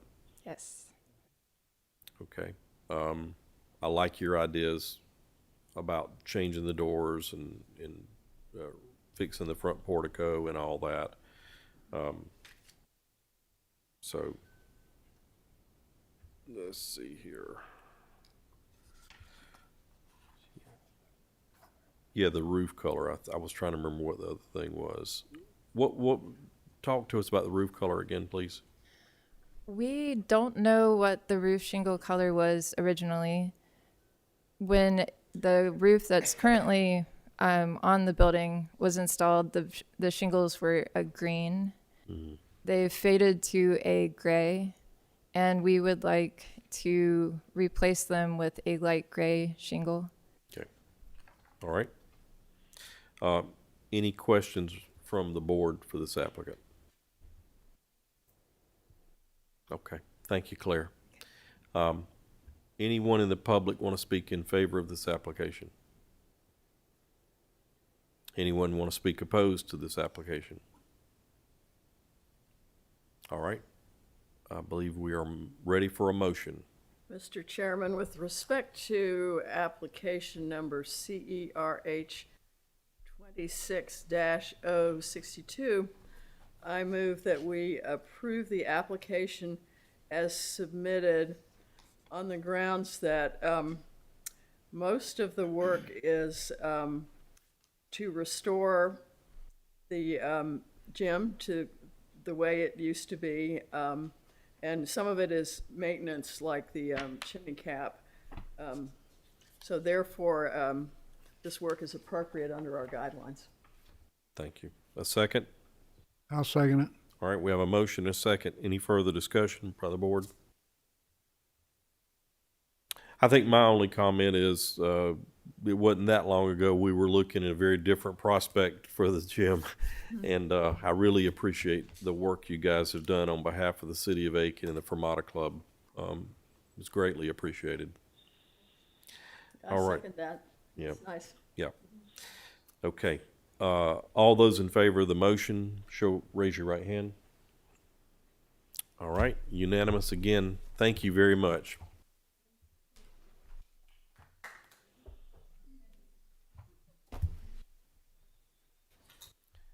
Okay, Rebecca, anything left? Yeah, time to go home. Just a little bit. Items K, L, and M under new business.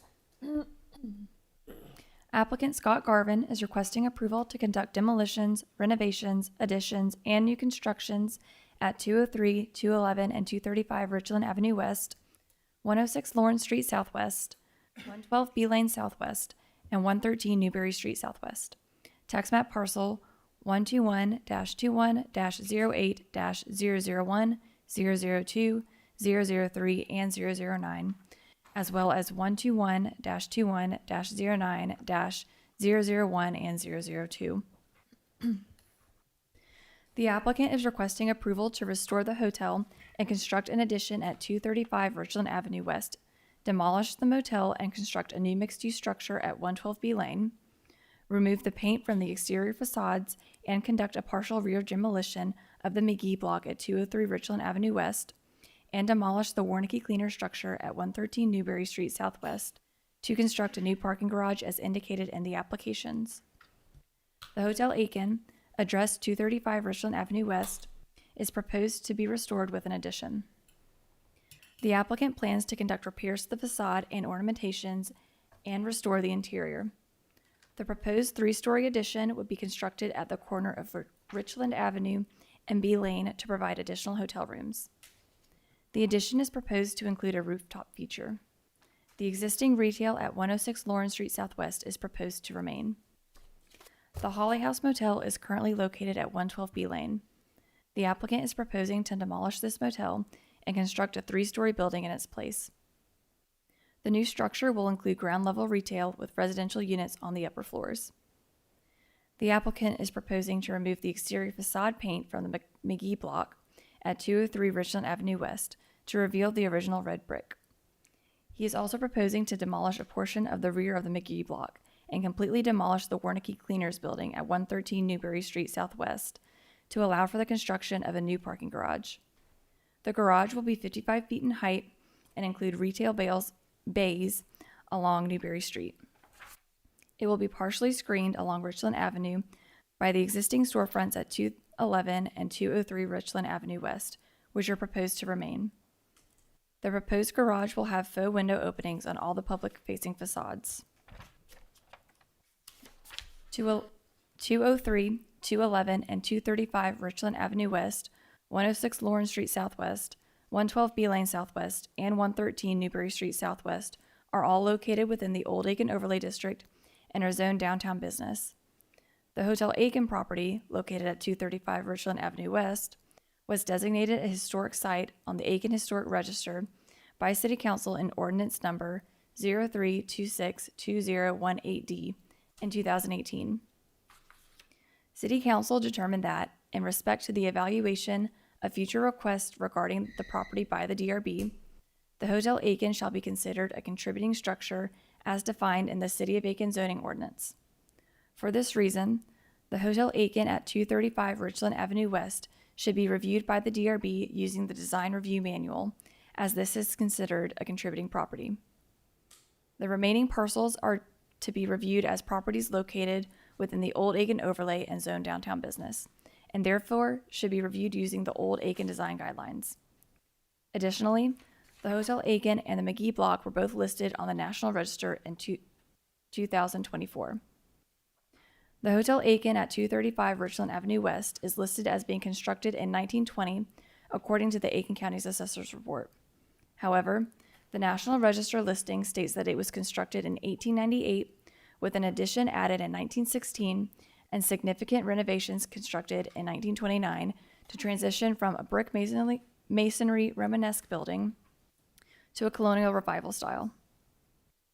The storefronts located on the parcel addressed 106 Lawrence Street Southwest, the 2 storefronts on the parcel addressed 211 Richland Avenue West, one of which is currently occupied by Taj Aiken, the remaining storefronts along Richland Avenue on the parcel addressed 203 Richland Avenue West, the McGee block, and the Warnicki Cleaners building at 113 Newberry Street Southwest are all listed as being constructed in 1920 according to the Aiken County Assessor's Report. The National Register listing for the McGee block also states that the building was constructed in 1920. The motel property, referred to as the Holly House, at 112 B Lane Southwest, is listed as being constructed in 1981 according to the Aiken County Assessor's Report. The applicant submitted conceptual plans to be reviewed at the April 30th, 2026 DRB Special Called Work Session before being added to a regular meeting agenda, as is compliant with DRB Bylaws Section 5.C.7. The applicant has submitted additional information on hazardous conditions concerning the Warnicki building. This was added to the record as Exhibit R, and hard copies are available outside council chambers. Is our applicant ready to speak about the project?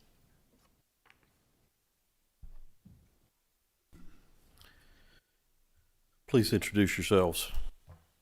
I brought an army. My name is Scott Garvin. I'm with Garvin Design Group. We're based in Columbia, South Carolina. I'm Meg Sims. I'm also with Garvin Design Group. Brittany Tuck with Garvin Design Group. Andrew Rogerson with Garvin Design Group. Okay. Do y'all want to add any comments or change anything that was said? We actually have a presentation that we'd like to walk through, and there are a couple of comments that were made that we'd like to clarify. Absolutely. We actually, as you know, we're here in April for the work session, and we had planned to come back in June, but because of a lot of the comments that you made and a lot of additional study that we wanted to do on the project, we decided to defer it until July. We also have Craig Bradford here with Oliver Hospitality, and he's available to answer your questions as well. We're going to divide this presentation into 4 parts because we each have a role, and I'm going to kind of do an overview of the project itself. So this is the the proposed site plan. I'm going to zoom out a little bit. As you can see, the corner of Richland and Lawrence Street, that's where the existing hotel is. These are the Lawrence Street retail buildings, which has a second floor that we're going to use for the renovated hotel. In purple, that is an annex addition that we're doing to the hotel, which is 3 stories tall. On the other side of B Lane, there's a new proposed 3-story building that's mixed use. So it'll have restaurant and retail on the ground floor, and then it'll have units on the 2nd and 3rd floor that are going to be long-term rentals managed by the hotel. On the other side of that mixed-use building is a 200-car garage. That garage is surrounded by the McGee Block retail buildings that we are preserving as much as we can of. You'll see in the renderings that we've done some treatment and fenestration on the Newberry side of the garage to scale it down and pay some homage to Warnke Cleaners, which obviously we're taking down. Trying to figure out where to point. Where do I point? There? I'm trying to advance it. Sorry about that. No, it's okay. Good, it wasn't me. I'll do it for you. All right, sounds great. Next slide, please. So this shows you just an enlarged view of the ground floor of the renovated hotel, the addition, the retail spaces on Lawrence Street, and then a resulting courtyard that's between the addition and the existing hotel and the retail buildings on Lawrence Street. That courtyard is going to be used, obviously, for the hotel. We have an alley along the edge of that new construction that aligns with an entrance into the B Lane building, the mixed-use building that I described. That's because that building is going to be maintained by the hotel, and that's the reason that entrance is on axis with it. We always also have a pass-through to the garage so that anybody that parks into the garage can directly access B Lane. They don't have to walk around. You can exit here onto Richland Avenue, but there's 2 ways to get out of the garage. Next slide, please. And this just shows you an enlargement of the actual garage. We are building up to the shared easement line at Newberry Hall, so there'll still be a service access along Newberry Hall.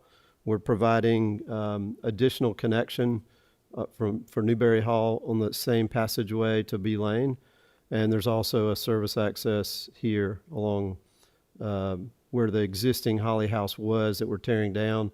We have now more space for access behind Newberry Hall. Okay, you can go to the next slide. And I'm going to hand it off to Brittany. Sounds good.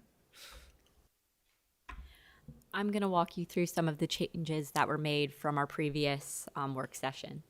So to orient you, the top elevation is the Richland Avenue view of our B Lane building with the McGee Block over to the left. So there were many comments in the last work session about people's concern over the double height arch in the center of this facade. As you can see, we've removed this archway, and now it is just framing the restaurant entryway. Other major changes from our last submission include revised proportions to the ground floor storefront, added detail to the transom windows, smaller projected decorative column breaks. If you remember, we also had a modern, more dense interpretation of the coining from the historic hotel. We've now gone back with a more traditional 2-5 pattern.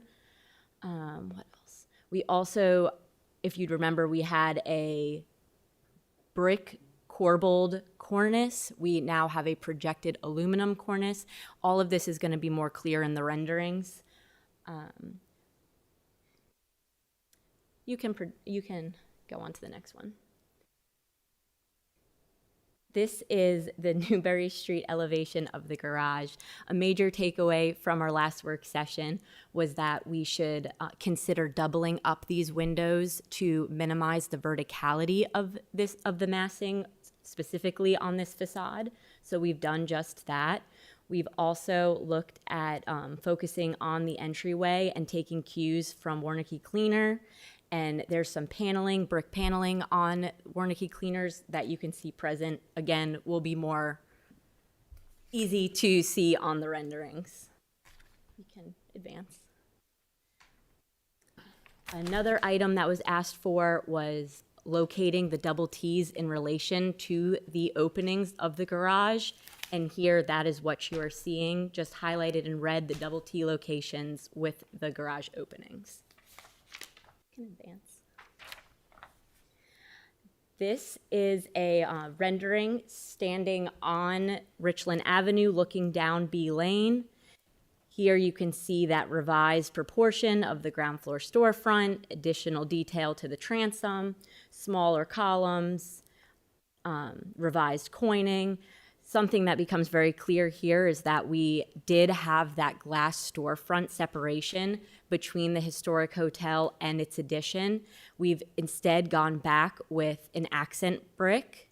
It's kind of hard to see on the screen, but its openings are a modern, they take cues from the historic hotel, but are a bit of a more modern interpretation.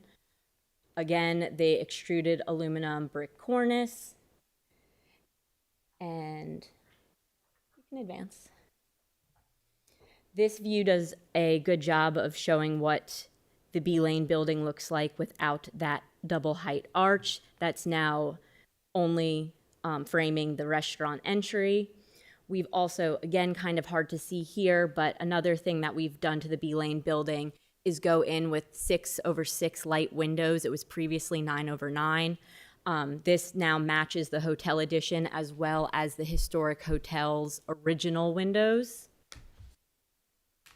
And a good thing about going in with the archway at the restaurant is that it really is allowing us to keep with the motif that we wanted of delineating or just being more clear with circulation across the site. It is a large site and it does help show visitors to the hotel, where they need to go. You can advance. This is a better view of the coins and the extruded aluminum profile and how B Lane is becoming activated by the tables and awnings on B Lane below.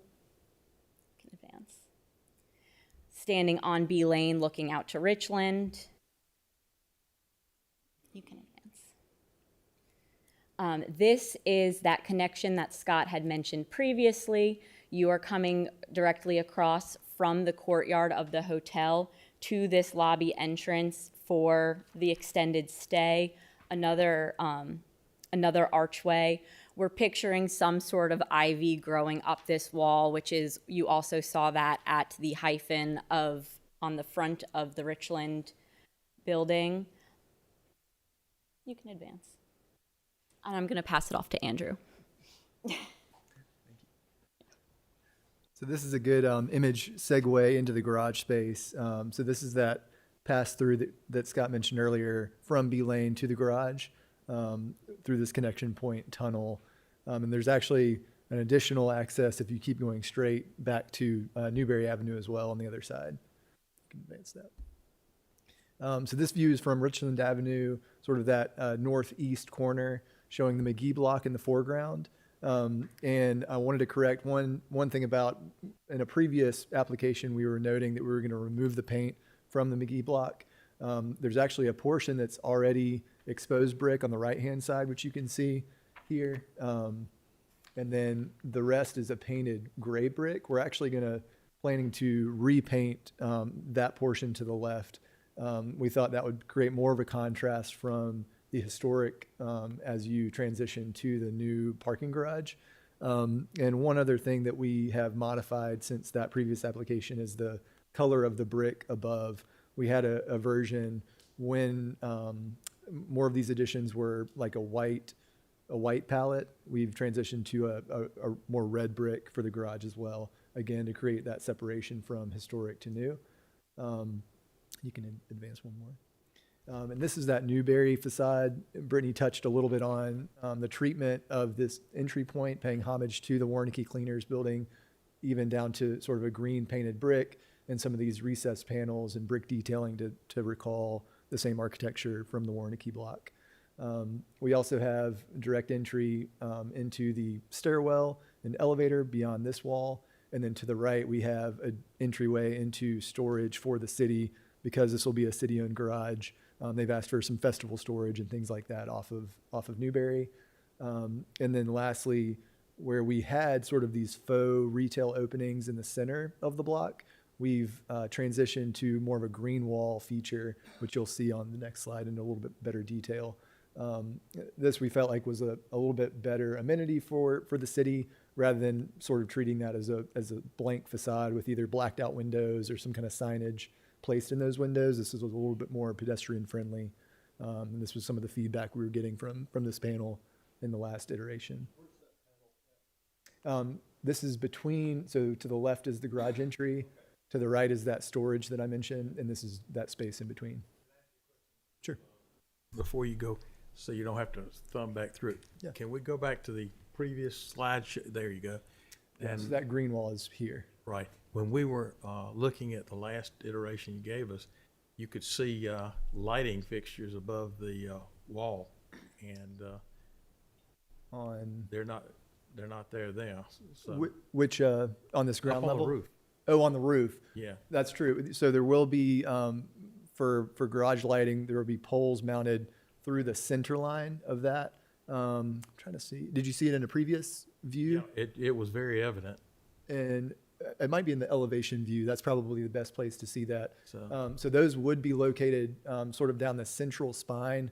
So at street level, they're probably not very visible, but if you get far enough back, right, you'll see those projecting above the we the talked roof line. about that, but you didn't That's mention right. it, so I just wanted That's to bring right. it up Correct. while we were right here. at this Absolutely. point in time. Yep. Thank you. Sure. Do you want to give a little bit of context on the history? Sure. Preservation has really been the guiding light on this project, even for the buildings that are new construction. We're really taking care to use the language of the surrounding historic context. Here, we're looking back at the hotel and really the whole project from the intersection of Lawrence and Richland. So a lot of the cues that we've been taking for this project come from the immediate surrounding area, including Lawrence Street. Can you advance, Rebecca? Thank you. You'll see here a height comparison with some surrounding buildings. The proposed garage is depicted here next to the hotel, and you can see there's not much difference between the height of those two buildings, and then the Aiken Performing Arts Center across Newberry is also similar height. You'll see some other heights depicted here that show similar surrounding buildings in the nearby area of tall height. Again, pulling context from the immediate area across Richland Avenue, across Lawrence Street, further down the block on Lawrence Street, really trying to make sure that we're incorporating all of the key elements that we see in historic buildings throughout downtown Aiken. You'll see some of those pictured here. I know Scott remembers a lot of these buildings fondly from his childhood. We joke with him that he maybe laid some of these bricks in his youth, but we really have enjoyed walking around downtown Aiken and getting to know all of these commercial buildings in the nearby vicinity. because this project includes those really 3 addresses on Lawrence Street, it's important that the whole project refers back to the commercial styles that we see on Lawrence. Go ahead, Rebecca. Some additional details here. Brittany mentioned the archways that you'll see throughout, even in the new construction, trying to pull in a lot of the language that we see nearby. Go ahead, Rebecca. So let me ask you, since you're talking about brick detailing, you eliminated the brick detailing from the Richland side and changed it to the aluminum cornice. Did you do that to give more overhang because you can do more with the aluminum than you can with the brick, or? Yeah, it's a little bit of both. So the brick detailing, you can only achieve so much overhang per course. And so the aluminum gives you a little bit more flexibility with that detailing, and or I guess you can be more ornate with the metal than you can with the brick. Right. That's right. Okay. Thank you. That was my question. Go ahead, Rebecca, let's advance. You all have seen a lot of these historic images in our previous time with you at the work session back in April, but I'll just reiterate that, again, we've done deep research on the history of this building and really the evolution of the whole block as we're considering Lawrence Street, Richland Avenue, and then Newberry as well. Go ahead, Rebecca, we can just flip through. Yeah, can you back up one? Sorry, Rebecca. Yep, so this first postcard that you'll see in the top left corner, that's from 1929. It's the artist's rendering of what this building, the hotel, looked like or was intended to look like after its 1929 renovation. And that color palette has really been the guiding light for us as we plan what to do with the exterior of the hotel, which is really not much, but really using this color palette as the guide for what to do when we need to treat the exterior. Go ahead, Rebecca. Lawrence Street, again, has been a real area of deep research for us to understand specifically what the storefronts looked like on the first floor. The second floor of these three buildings became part of the Hotel Aiken in 1929 with that renovation. So we knew a lot about what happened on the second floor, but the first floor was really an area of research for us.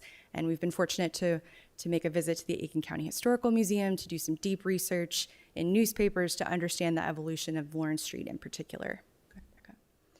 Again, some other images. You'll see here the image that Andrew referenced earlier in the bottom left corner of the McGee block. The corner that is there today, though painted, looks much as it did in 1920. So we're excited to be able to keep that really prominent corner of the McGee block and really preserve as much as we can, preserve as much historic fabric, not just at the hotel, but again on Lawrence Street and McGee block. Storefront research took us all the way through the 60s, where we got to see what happened. This bottom right image you'll recognize as Ginger Bee. That storefront was installed in 1964, so it's been fun to see how those buildings too have evolved over time. Here's a quick overview of all of the buildings that are involved in this project. It's quite a big footprint, so we've got a lot of different styles, a lot of different eras of construction within the whole project. These are some views of buildings to be demolished as part of the project. The Holly House, again, my research indicates it was constructed in 1979. And then Warnke Cleaner, as we've talked about. Unfortunately, we have to make some tough choices about what stays and what has to go. We're very fortunate that we're able to keep so much historic fabric. And we're really glad to be able to pay homage to the Warnke Cleaners building in the design of the ground level of the garage.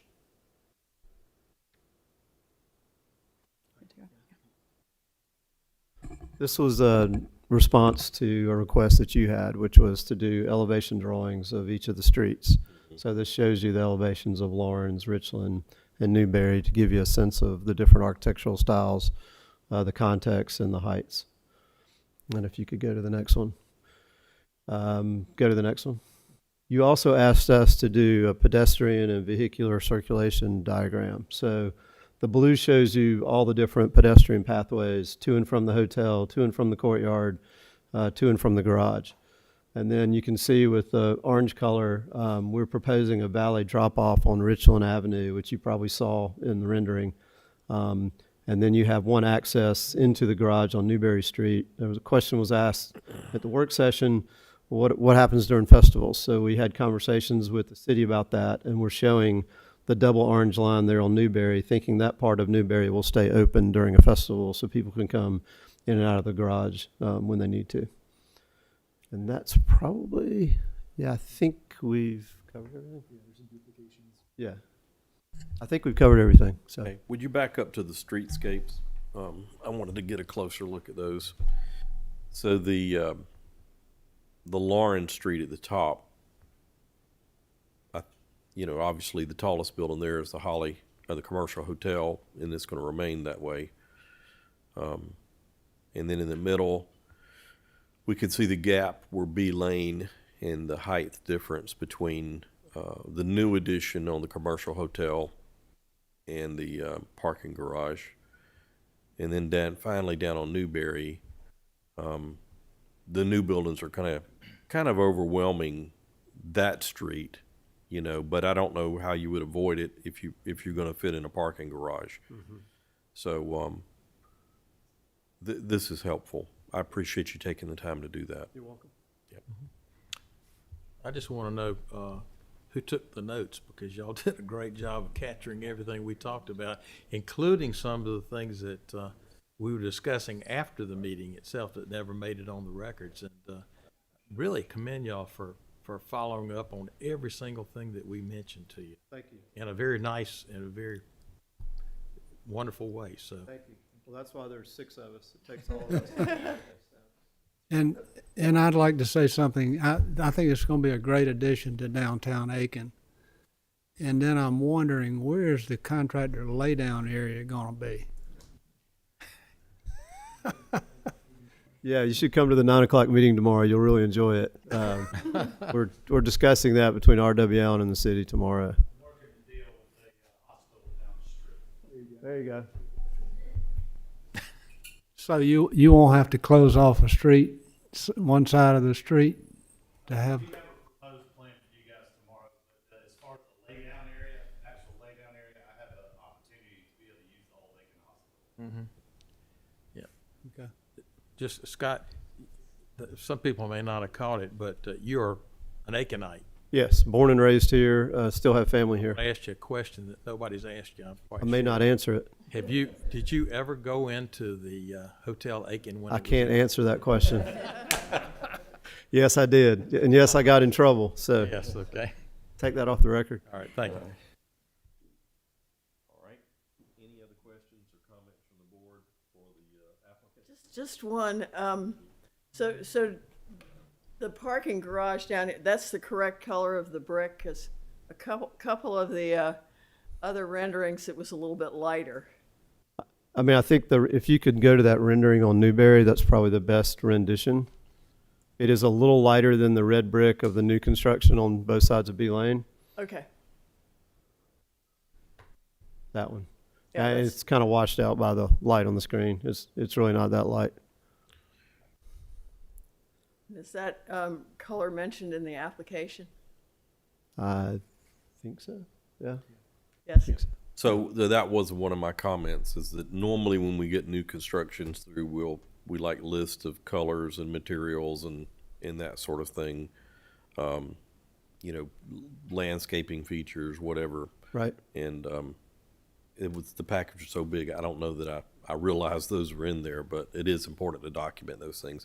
And if for some reason you want to change something later, we can usually do an administrative approval for those changes. All right. Okay. Well, I'll let you guys sit down, and All right. we'll give the public a chance to Okay. get up and speak. Thank you. Thank you. So at this time, do we have anyone in the public want to speak in favor of this application? Linda?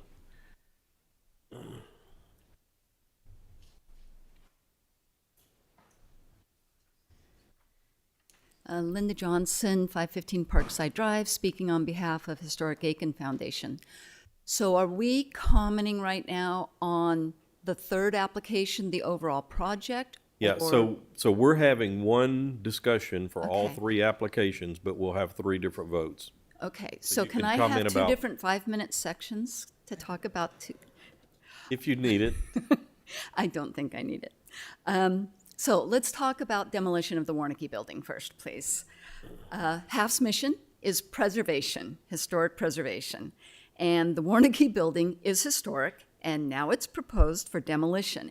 So that made us really want to think about this and think about the requirements that are out there. The Secretary of Interior standards discourage the demolition of historic buildings or their character-defining features unless it poses a threat to public safety or if other alternatives like rehabilitation aren't feasible. Aiken's own preservation ordinance also strongly discourages demolition unless, and I quote from your ordinance, the board has been unable to determine a reasonable alternative to demolition. So there are two important factors here. First, the building in question's been used for dry cleaning for over 80 years. The chemicals used in dry cleaning are both hazardous and very mobile in the environment. The standard approach for remediating dry cleaning sites is to demolish the building, dispose of the materials in a hazardous waste landfill, test the soil, dig up any especially contaminated soil, and then place an impermeable barrier over the top, over any remaining soil. It's difficult to achieve this level of environmental protection while leaving a contaminated building in place. Even if contaminated surfaces are sealed, the underlying contaminated soil can't be fully addressed, and there's a liability to any future owner. Adaptive reuse of the Warnicki building isn't feasible or appropriate. Second, this site will provide a garage that supports a larger project whose goal is to preserve several historically significant properties downtown. Those properties are the Hotel Aiken, the Beckman Building, the McGee Block, and the Aiken Standard Building. Over the last 2 years, it's been made clear that preservation of the Hotel Aiken, one of the most significant historic properties downtown, is predicated on adequate parking, justifying a parking deck. The site containing both the Warnicki building and the vacant land around it is the logical location. It would not be feasible or appropriate to incorporate the entirety of the building into the parking garage. See contamination. Full preservation of the front facade was considered. I talked to the folks. They considered that, and that wasn't really possible. So, with that, what they've done is try and add architectural features that at least reflect and pay homage to the Warnicki building and to the other buildings downtown. Half agrees that the Warnicki building is historic. However, the fundamental goal here should be to maximize the historic integrity of Aiken's downtown. To deny the demolition COA for the Warnicki building would jeopardize that. So, the board is in favor of approving the demolition application. Beyond that, we're very much in favor of the overall project. First and foremost, historic buildings are preserved, and especially the Hotel Aiken, which was slated for demolition 4 years ago. This alone, preserving these buildings and adaptively reusing them, is going to contribute greatly to retaining the historic integrity of our downtown. The demolition of the rear structures at the McGee Block is appropriate because those were added later than the period of significance. The hotel annex and the new B Lane building do a really good job of incorporating a lot of architectural features of Aiken. And that annex does an especially nice job of trying to balance this requirement for compatible with the existing hotel, but still distinct. The parking garage. Have anyone ever found someone who likes parking garages? No. No one's a fan of parking garages. However, we need it in order to achieve our overall preservation goals. And the architect has gone to great lengths on the first floor to reflect architectural features found in the Warnicki building and throughout Aiken, and to create an attractive pedestrian experience along that street. We hope to see more of that on those upper floors of the parking garage. So overall, this project is a net benefit to downtown. It improves the historic integrity of downtown, and it promises to create a positive transformation for that block. And I'm looking forward to going to opening night at the rooftop bar. Thank you. Oh, Thank don't you, go Linda. away. Linda, We may have questions. I have questions. we have a question for you. For me? Okay. So, your profession is environmental engineer, is that correct? Yeah, that's what I did for 20 years. And I had several opportunities to deal with sites that had solvents as the contaminant. And so what your remarks earlier were based on your professional knowledge as an environmental engineer? Yes, yes. And just to also clarify, the area of significance in the McGee building, you're referring to the National Register listing. Yes, the National Register listing, in case you don't know, SHPO and the National Park Service said that the period of significance for that building ends at 1940. For them, it ends when the Johnson Drug Store vacated the building and the two McGee cousins passed away. So, and these additions were done later than that. So it's not a commentary about whether they're interesting additions, but they really aren't part of the historic integrity of that building. Thank you. You're welcome. Any other questions? Any other questions? No, I was just going to say while you're sitting down that I appreciate HAF taking the opportunity to put these remarks on the record, and of course your involvement and your team's involvement in the process. So thank you. Thank you. You're welcome. Okay, who's next in favor of the application? All right, time to go against. Who's opposed? Would like to speak? Come on up. Please give us your name and address for the record. Yes, sir. Myself. Hello. Hello, everyone. Myself, Alok Kumar Akshay. I live at 355 Woodbridge Drive. I am not in oppose, but I have a couple of questions. So I saw the pictures all today. So we going to demolish the Warneke cleaners, but nobody mentioned the Taj Icon. The building is behind that, and that's address is 213 Richland Avenue.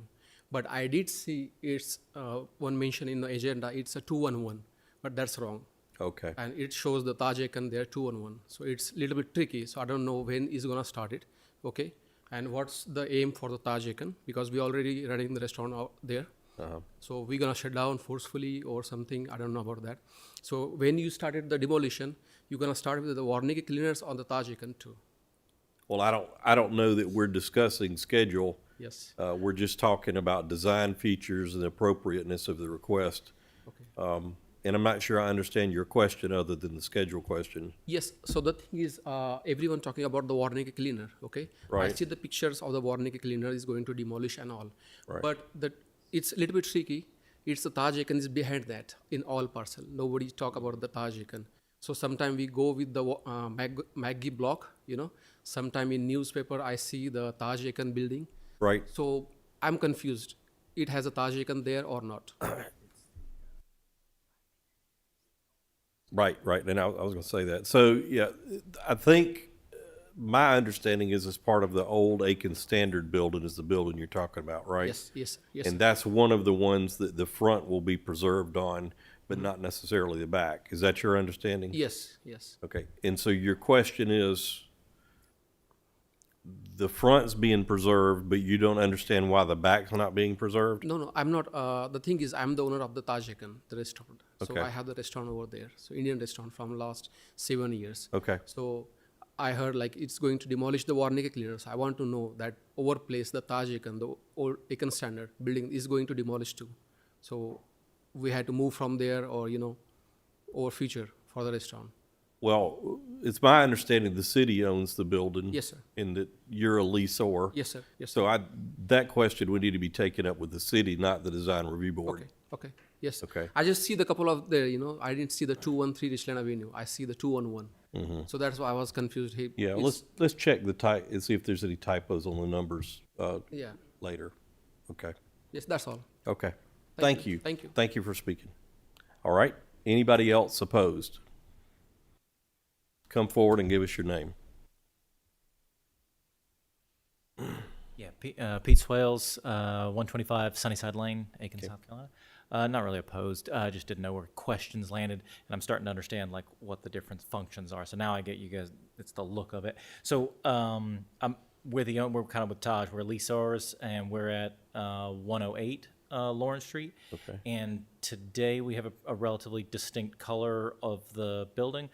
I'm assuming that the renderings that we saw, that whole turning the corner on Lawrence just turns into white to match the hotel, and that's how it like lands with you Yeah, guys. I'm not sure. Let's ask Scott.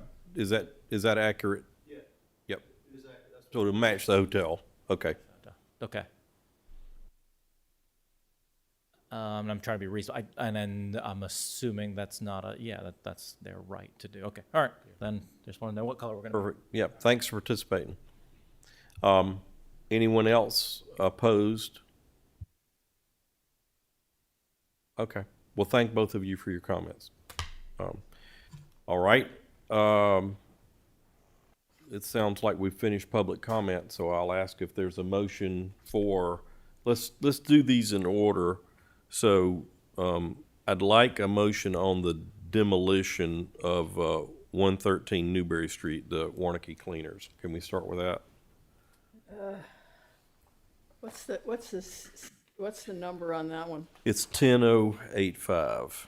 All right, so with respect to the application for demolition of Warnicki Cleaners, I move that we approve this application.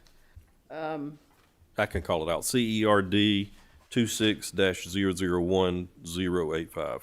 On the grounds that the Old Aiken Design Manual, Section 3111, provides that structures that are not feasible to be rehabilitated may be demolished, and it is not feasible to rehabilitate the Warnicki Cleaners because of its many years as used as a dry cleaners.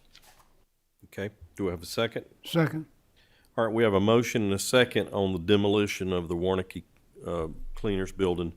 Any further discussion by the board? Okay. All those in favor of the motion, please raise your right hand.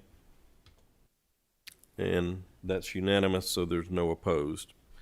Okay, let's move on to the application to demolish 112B Lane, the motel. So, Mr. Chairman, I move that we approve the application to demolish the motel on the grounds that the building itself is not historic, and therefore there's no reason not to demolish it. No? Okay. All right, we have a motion. Do we have a second? Second. All right, we have a motion and a second. Any further discussion? Okay, I think we're all in agreement that it's not a contributing structure or to the downtown character or Yeah, historic. Yeah. Limited architectural significance. Yeah, I agree. Okay. Designed it. All right, don't make me laugh. So let's, all in favor of the motion to demolish 112B Lane, raise your right hand. Okay, and that's unanimous also, so that motion carries. And then finally, the motion to construct several new buildings, remodel the hotel, and do a partial demolition of the McGee block, including the Aiken Standard buildings in there. Let's take that one next. Do I have a motion on that? Mr. Chairman, I move that we approve that application on the grounds that it meets, there are various standards included in our packet. Exhibit J, the Secretary of Interior's standards for rehabilitation.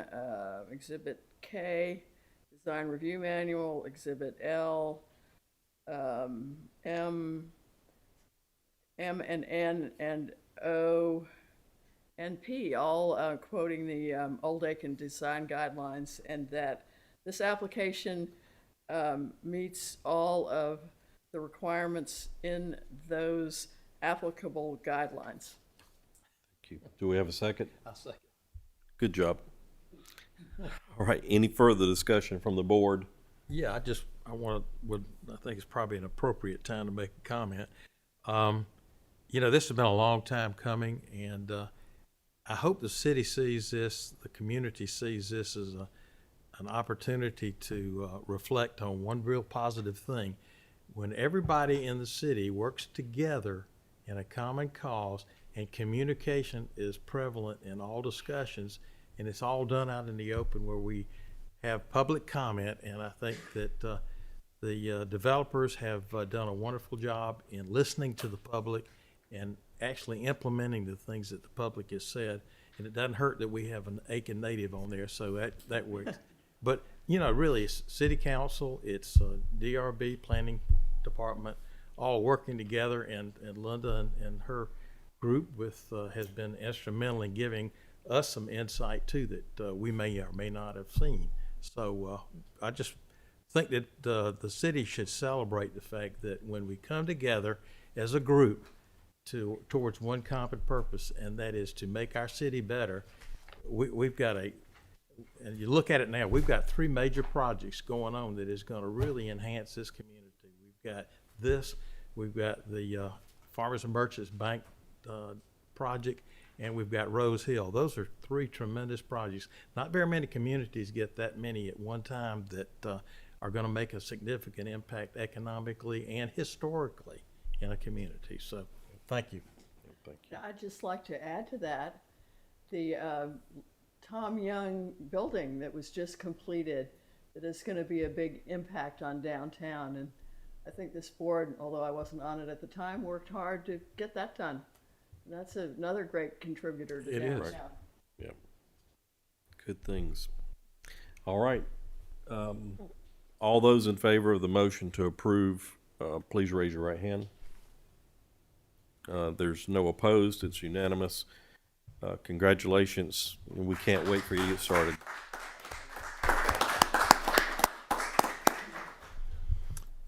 And we finished 3 hours ahead of schedule. Do we have a motion to adjourn? Second. Okay. Meeting adjourned. Thank you.